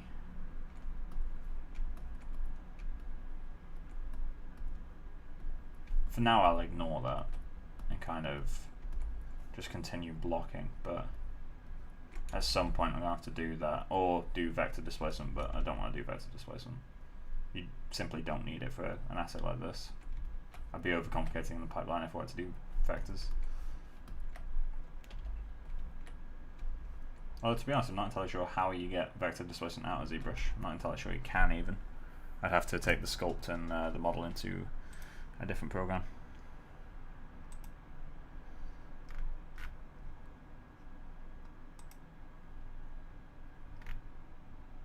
What the fuck? So I got a notification of people liking the live stream post, and I can't show this on stream, but one of those fake porn bots liked my live stream post. It's like, hey, baby. No, what I love is the idea of there's a person behind it. It's just like they've just chose to like something that no one will check who's liked it other than the original person. That's really fun.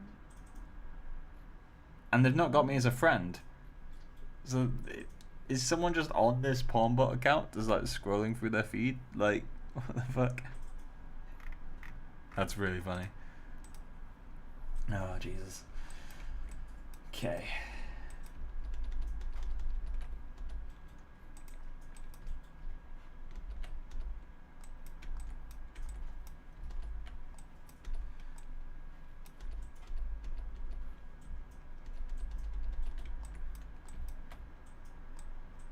Okay, so what I need to do now is export this mesh again.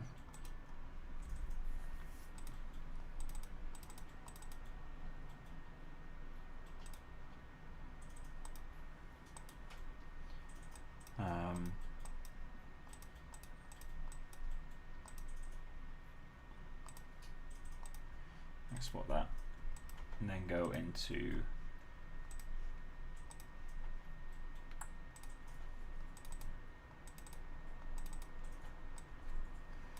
get this back. Let's see how good of a job ZBrush baking can get of this. It won't do a perfect job, but let's see how close it can get. It will lose the tightness of some areas, that's for sure. Multi-map exporter, great maps.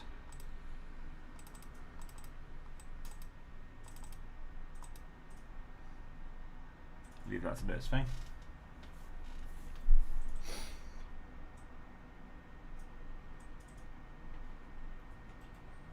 I'm gonna go put my phone on charge.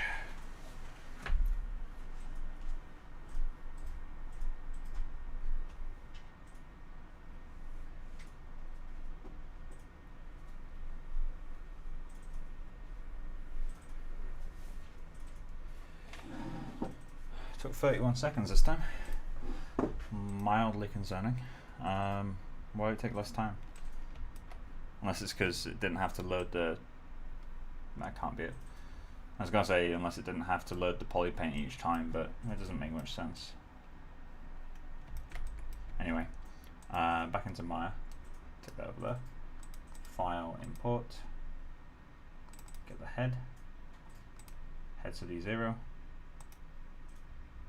Then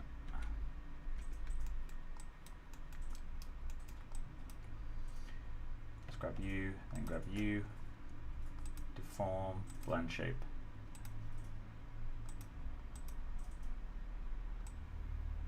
There we go.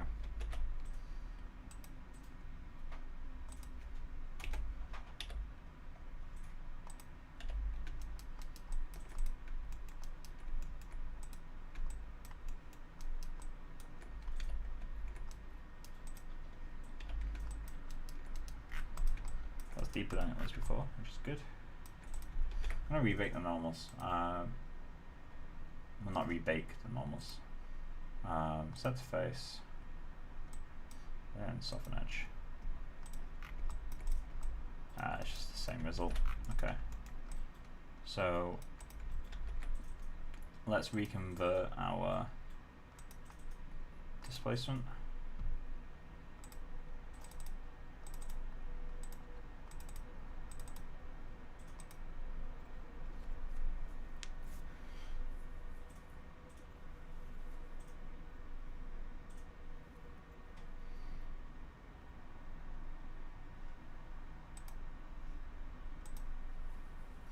Cool.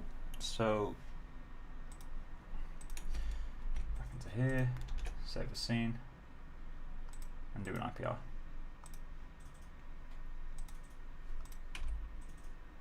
And I'm not going to worry about having this.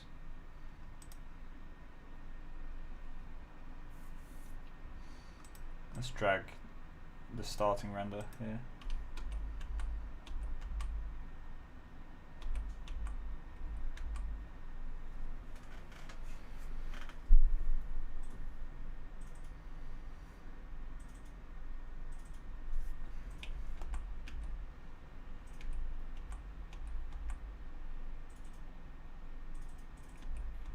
Yeah, it is like a ton better now.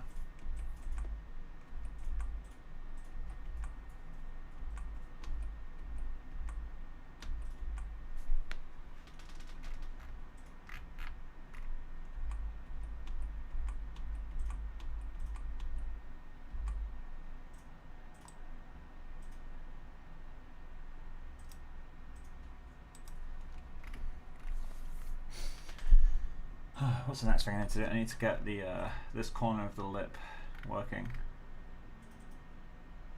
which honestly I might be able to do in Maya, but just to avoid complicating things again when I use it in ZBrush.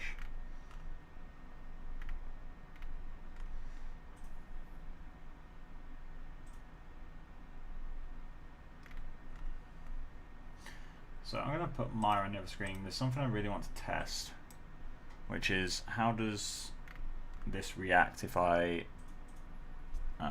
let's test it out. I'm going to create a light behind the head. So let's turn off the intensity of the dome light, and let's create a light.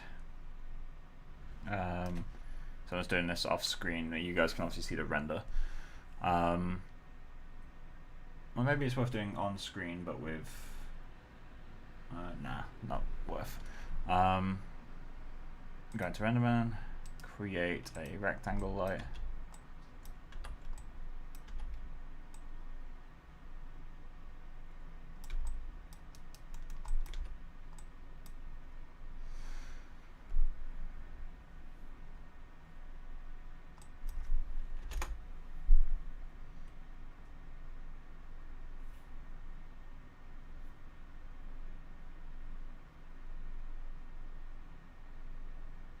So that might be a bit bright.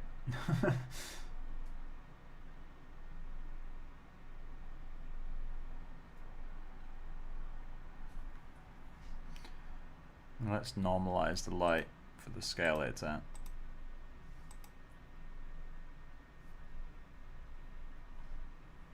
And maybe let's add the dome light in, but at 0.1 intensity.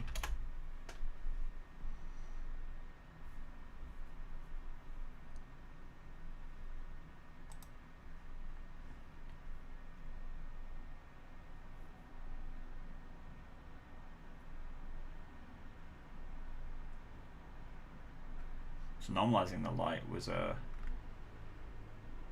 pretty big change. Oh,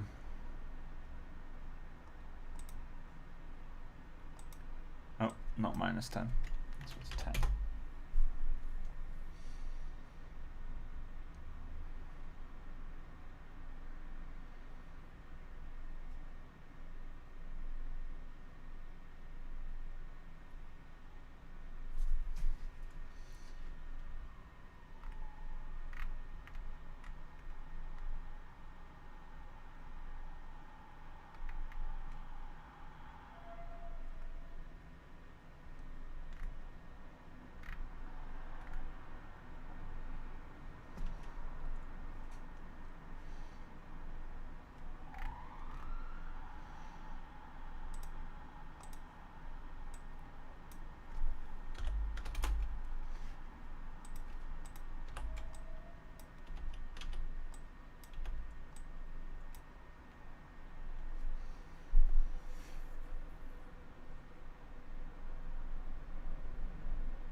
Looks like it's working relatively well.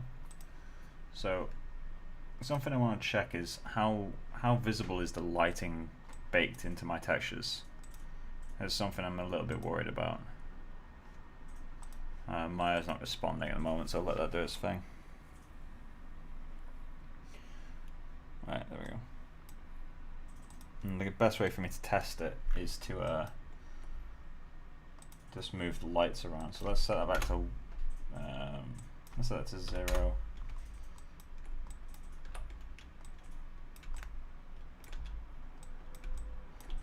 So what happens if we set the lighting to here? How does it look?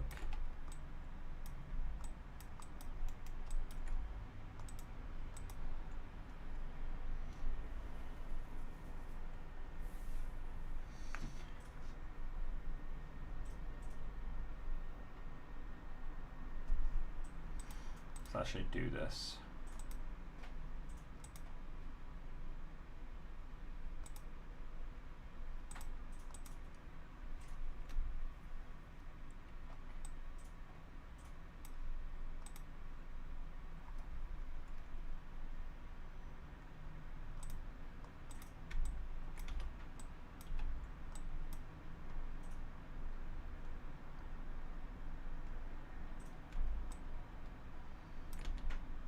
Do Rembrandt lighting.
Oh, I like the lighting. Yeah, it's I really like doing like the Rembrandt style stuff from time to time. It's pretty rare that I have an excuse to do it. Also, moving the lighting around like highlights issues with reflections and that sort of stuff. In that they're not working, but obviously, you know, we weren't expecting them to be working because I actually don't have any textures on there yet. But it shows how greasy the skin is. Which I guess we can quickly adjust.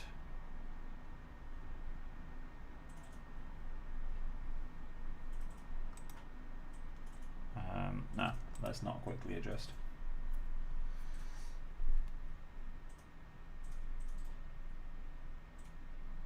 Yeah. Alright, let's end that. So it looks like, generally speaking, the lighting isn't too heavily baked into textures. Like if I move the lighting around, it looks like it's actually changing.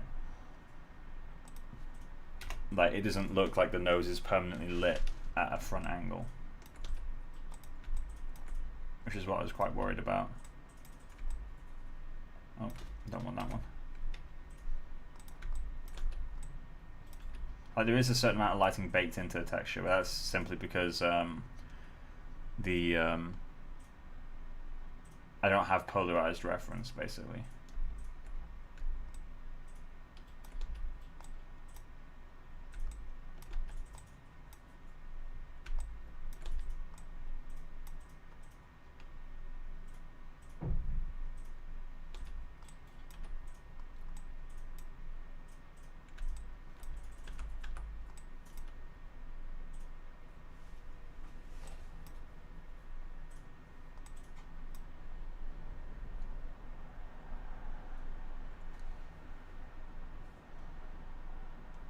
Quite interesting. Set it down to 10. Nope, 11.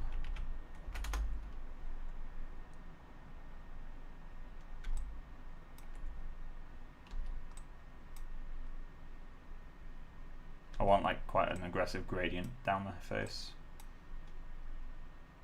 It gives quite an interesting look.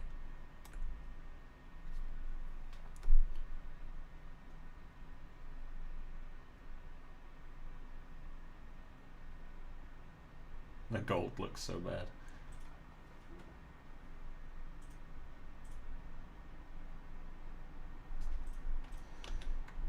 And just to fuck about, let's put this down here, and then I'm going to get back to modeling. Spooky.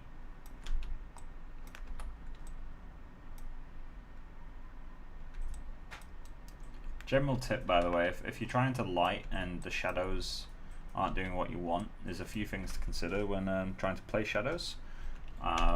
Obviously, the position and direction of light is the main thing. That kind of goes without saying. Like naturally, if you've got, oh, let me just test this out. Kind of interesting. Yeah, obviously, if your light is in front, then the shadows are going to be going from front to back. If your light is to the side, then your shadows are going to be going right to left, or whichever direction you've chosen. The other thing to consider is the size of the light. So if I create a really small light, like this one, the sharpness of the shadows goes up. So if I make this really small, like those shadows are super, super sharp. And then if I increase the size of this quite considerably, the shadows will get softer.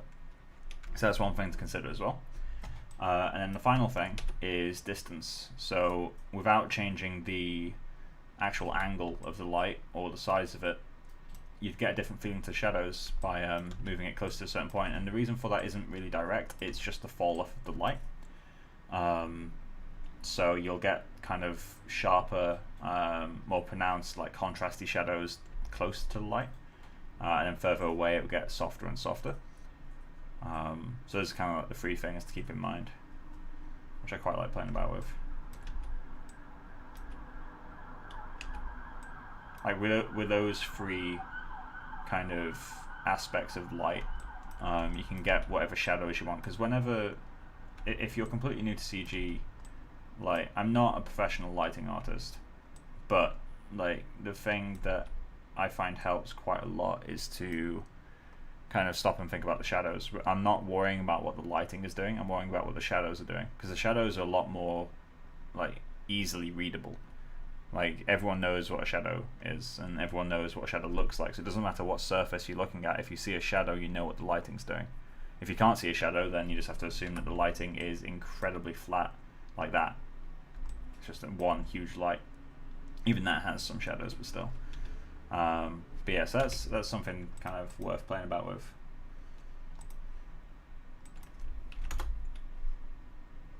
But yeah, so get that back on. So yeah, I guess we need to go back into modeling the lips. So let's do a quick IPR.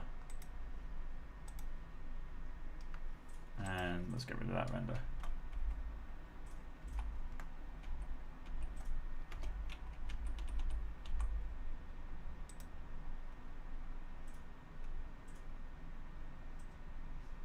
Pretty rare for that to crash. I somehow crashed it.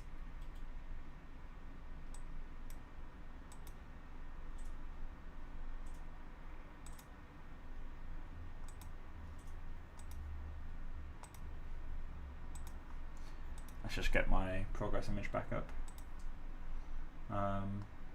Images, progress image, put that in there.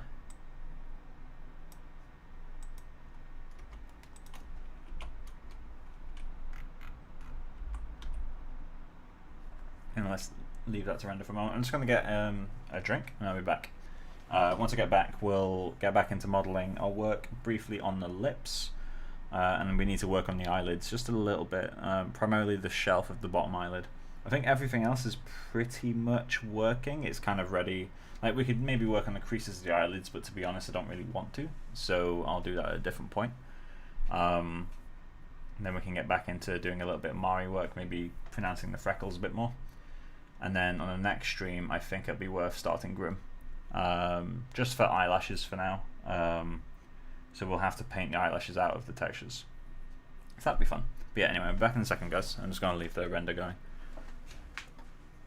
Excited to start Grim.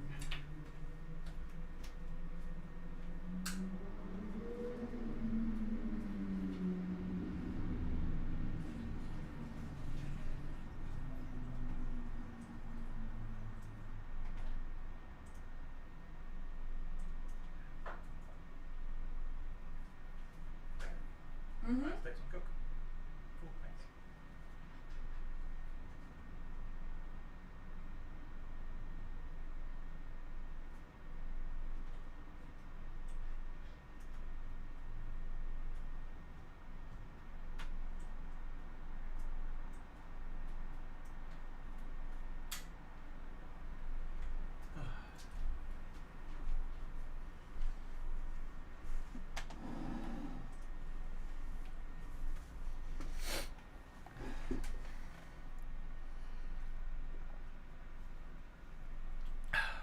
There we go. So, looks like we're making progress.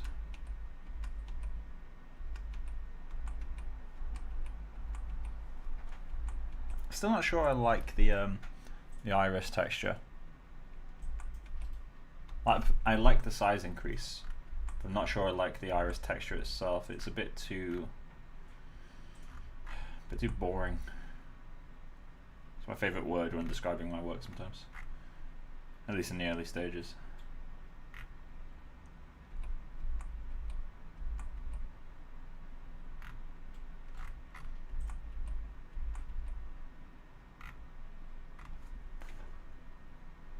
I want to redrum the tip of the nose because I actually just realised I never checked it.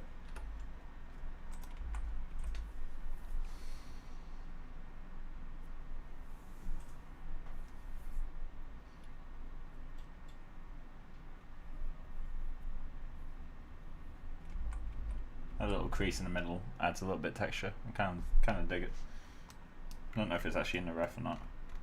It's subtly there. I need to get the colour in there. I'm missing a bit of redness from the bottom of the nose. Mine's a bit too flat. I need to get the freckles in as well.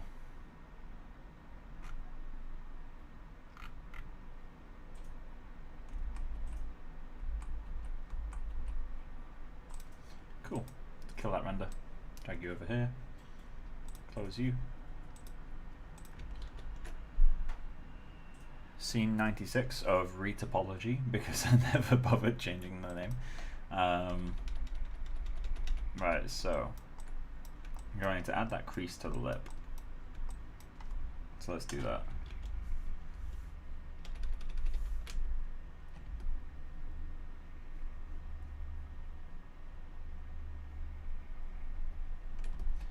Let's just get that polygroup back. And let's go into the flat color material. Yeah, there we go. There it is.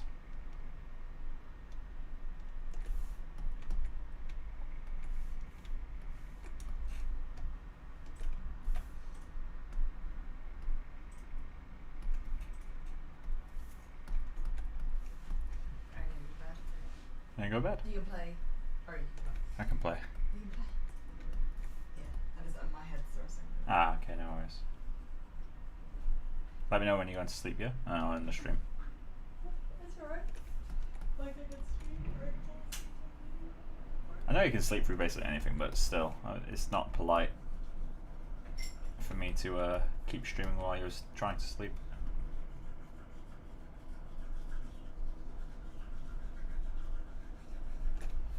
Right.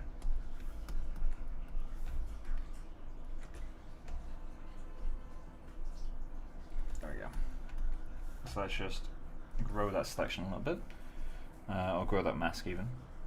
Actually, no, let's sharpen the mask a bunch of times. So we can do that.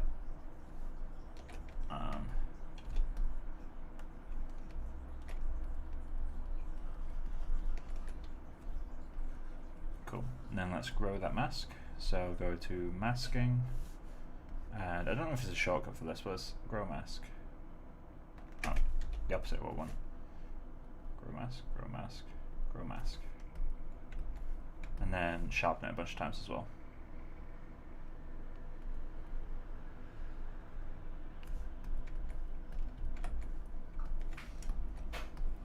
And then let's do this. Can I ask you to do me a favor? What's the favor? You hang that wash that's in your washing machine. I can't right now. Okay. It's okay.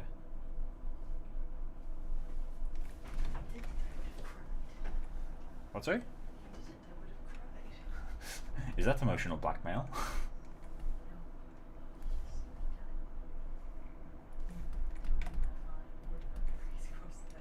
What, sorry? You lying the way I do? No, like, well, 45 degrees. They Yeah. just like to roll on top of me and squish me in your sleep. I'm not a fucking rolling pin. Do you say I'm not a rolling pin? Yeah, well, you're not the rolling pin, and I'm the pancake.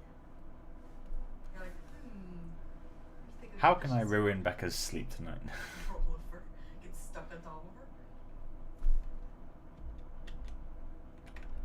her. No. That's not where I was going, my dude. I have a headache.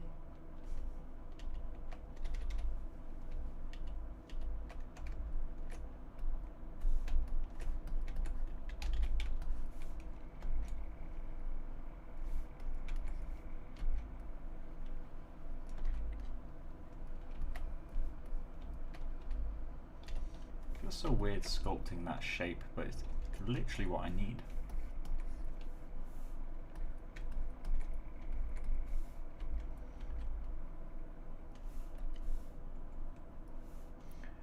Then we need a little bit more of a bump here.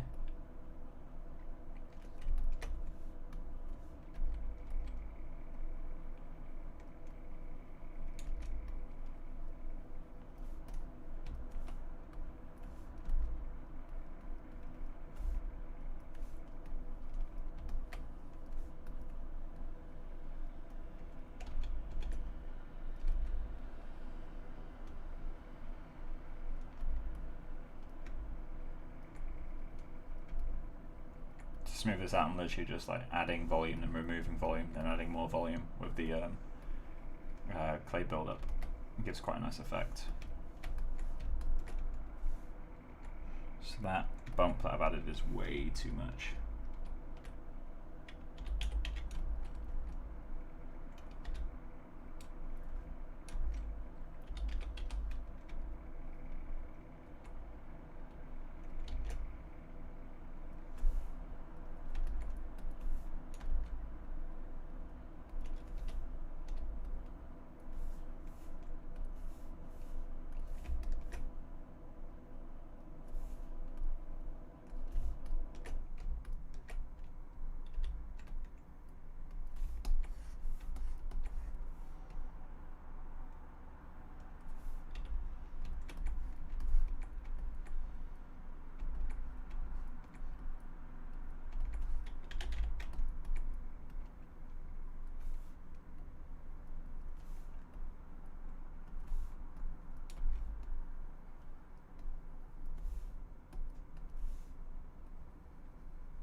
So that's too defined, I think.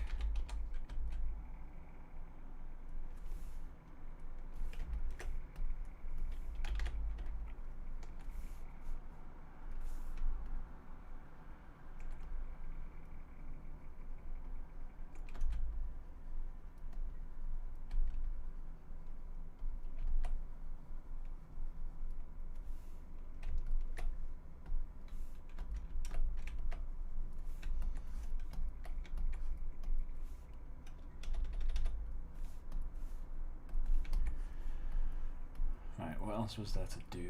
I wanted to remove those shadows, so let's do that. All I'm going to do is add a little bit of volume here, subtract a little bit from here, and I'll just flatten out the sides of the nose and remove that shadow a little bit.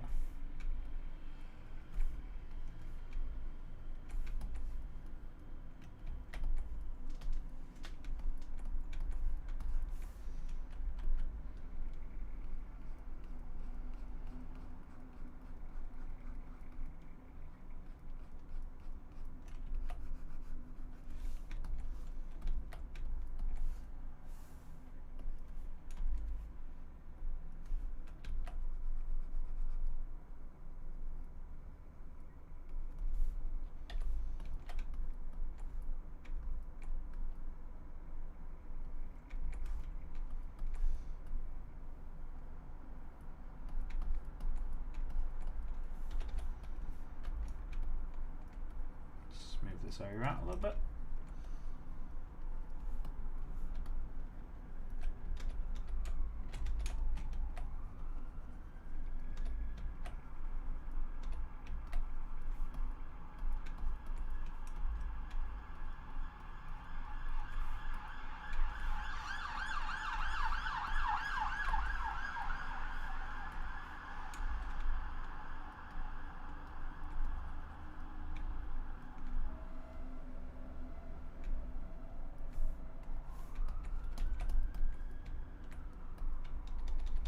There we go.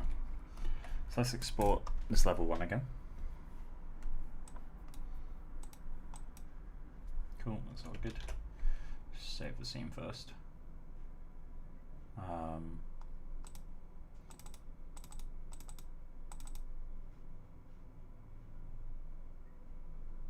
I'm saving the scene. Debrush scenes.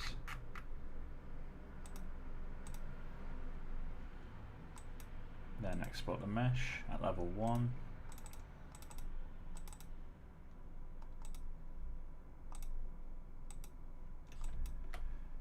And let's go back and delete the disk again.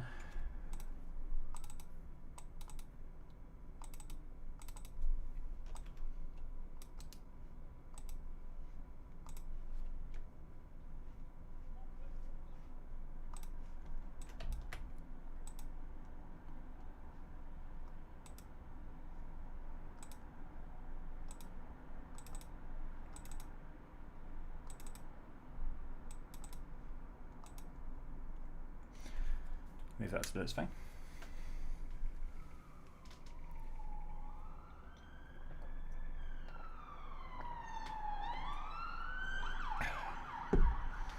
Check Facebook while it goes.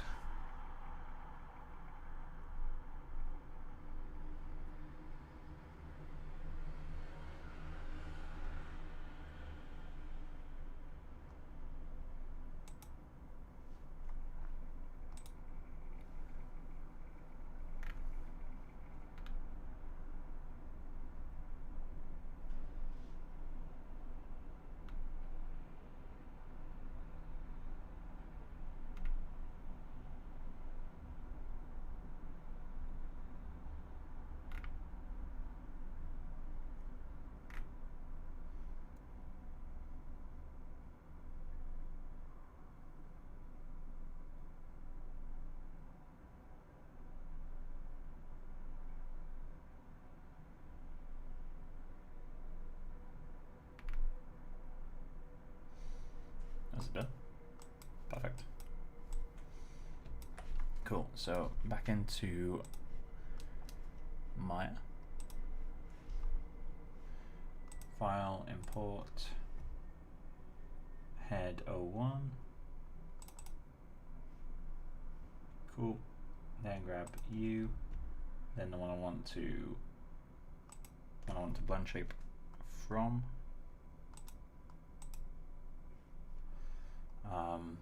Deform, blend shape, select U.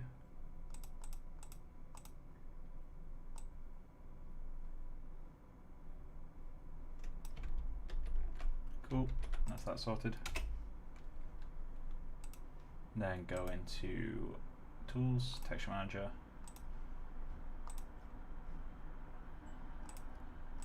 Let's re-export RZDisp. I'll reconvert RZDisp. Now I'll do a comparison render.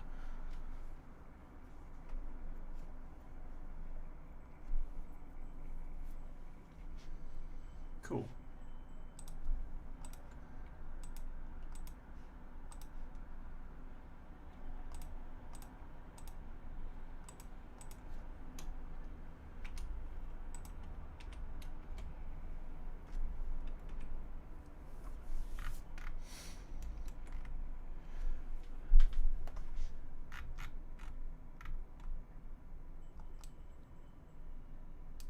Yeah, I don't think the next stream I'll be able to start growing because I've still got a little bit of texturing work to do and I'm not going to have enough time in this session. So the next session will be painting the eyelashes out, painting the eyebrows out, painting the head hair out, I can have it as removable layers. I'll paint them out individually as well, just so I can add and subtract them whenever I need to. For example, the eyebrows might stay for a little while. Head hair might go soon. And then I need to up-res the forehead as well.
I think my lighting needs to be rotated ever so slightly.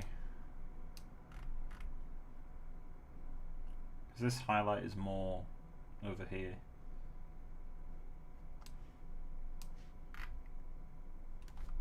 So let me try region rendering just here. Get Maya, put it on the other screen.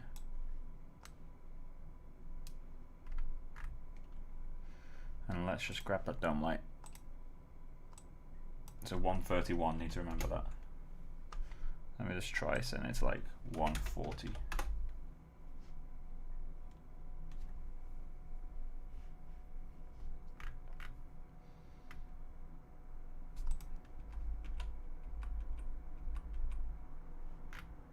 Looks like the highlights might be in a better place now.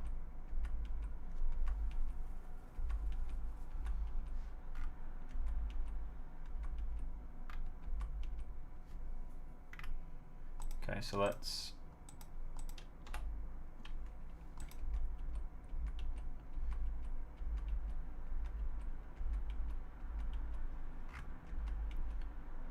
even though it's only a 9-degree change, we will get a few new shadows and a few shadows that are now gone.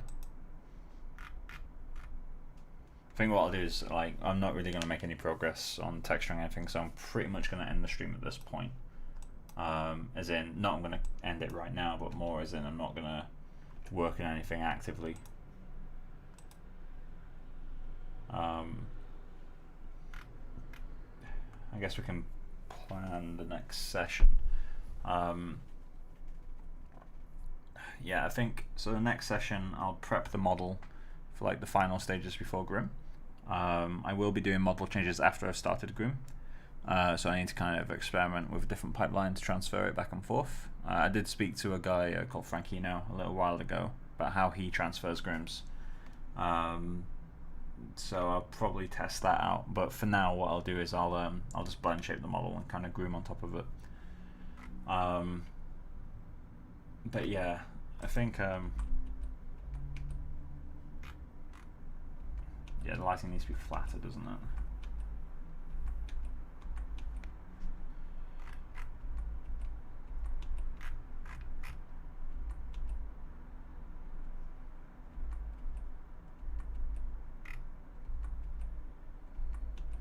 Yeah, lighting seems better at this angle.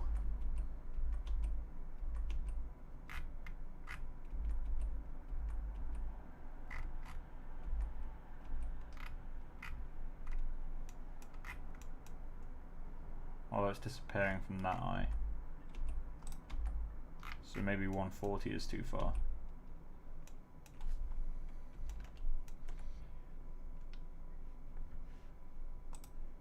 Let's try 136.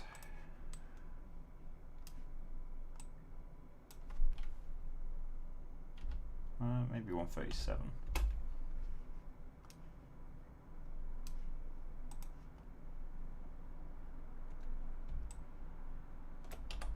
Do we still get the highlight in here? Looks like we do now.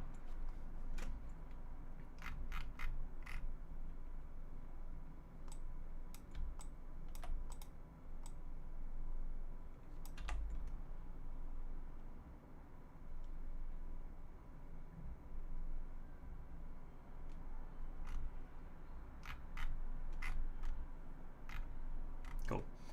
I'm going to start a preview render.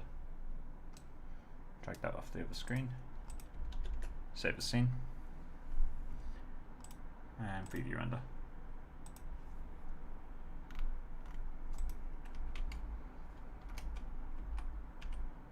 Annoyingly, we lost all the progress renders. Granted, I just manually deleted that one, but we lost all the progress renders from the crash earlier. Bit annoying, but not the end of the world. You say because you're an idiot. My dude. You're not incorrect, to be honest.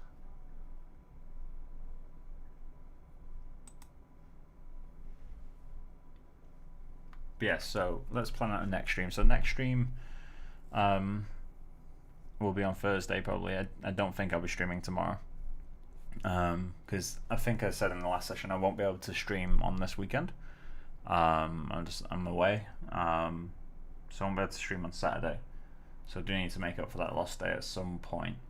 Not just for the sake of stream, but also for the sake of this project getting anywhere. So yeah, I'll be streaming on Thursday guaranteed. Maybe I'll stream tomorrow, depends on if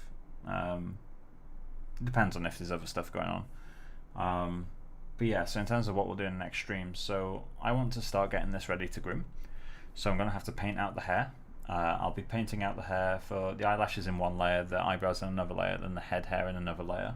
Reason for that is so I can turn them on and off when I want, so I can keep the eyebrows on for a while if I want to.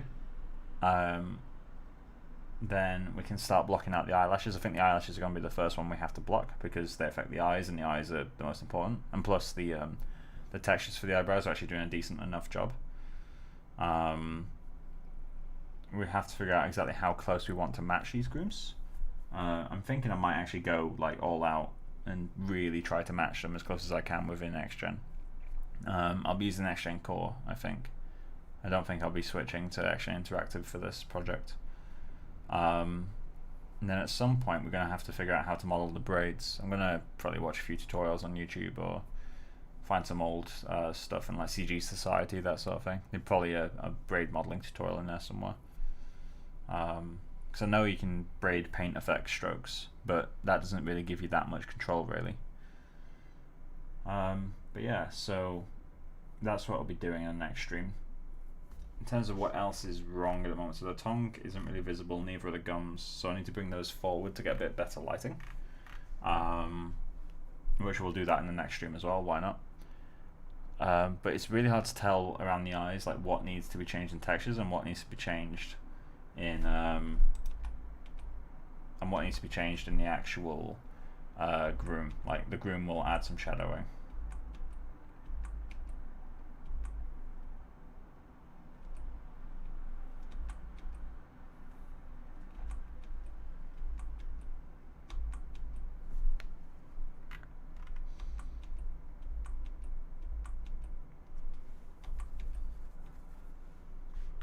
Yeah, since I'm going to leave this render until 11 o'clock.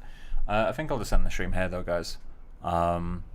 Just because I've already said what I'm going to do in the next stream, so I don't really see the point in like holding on. What, sorry? Yeah, no. But yeah, so I'll see you guys in the next stream, whenever that happens to be.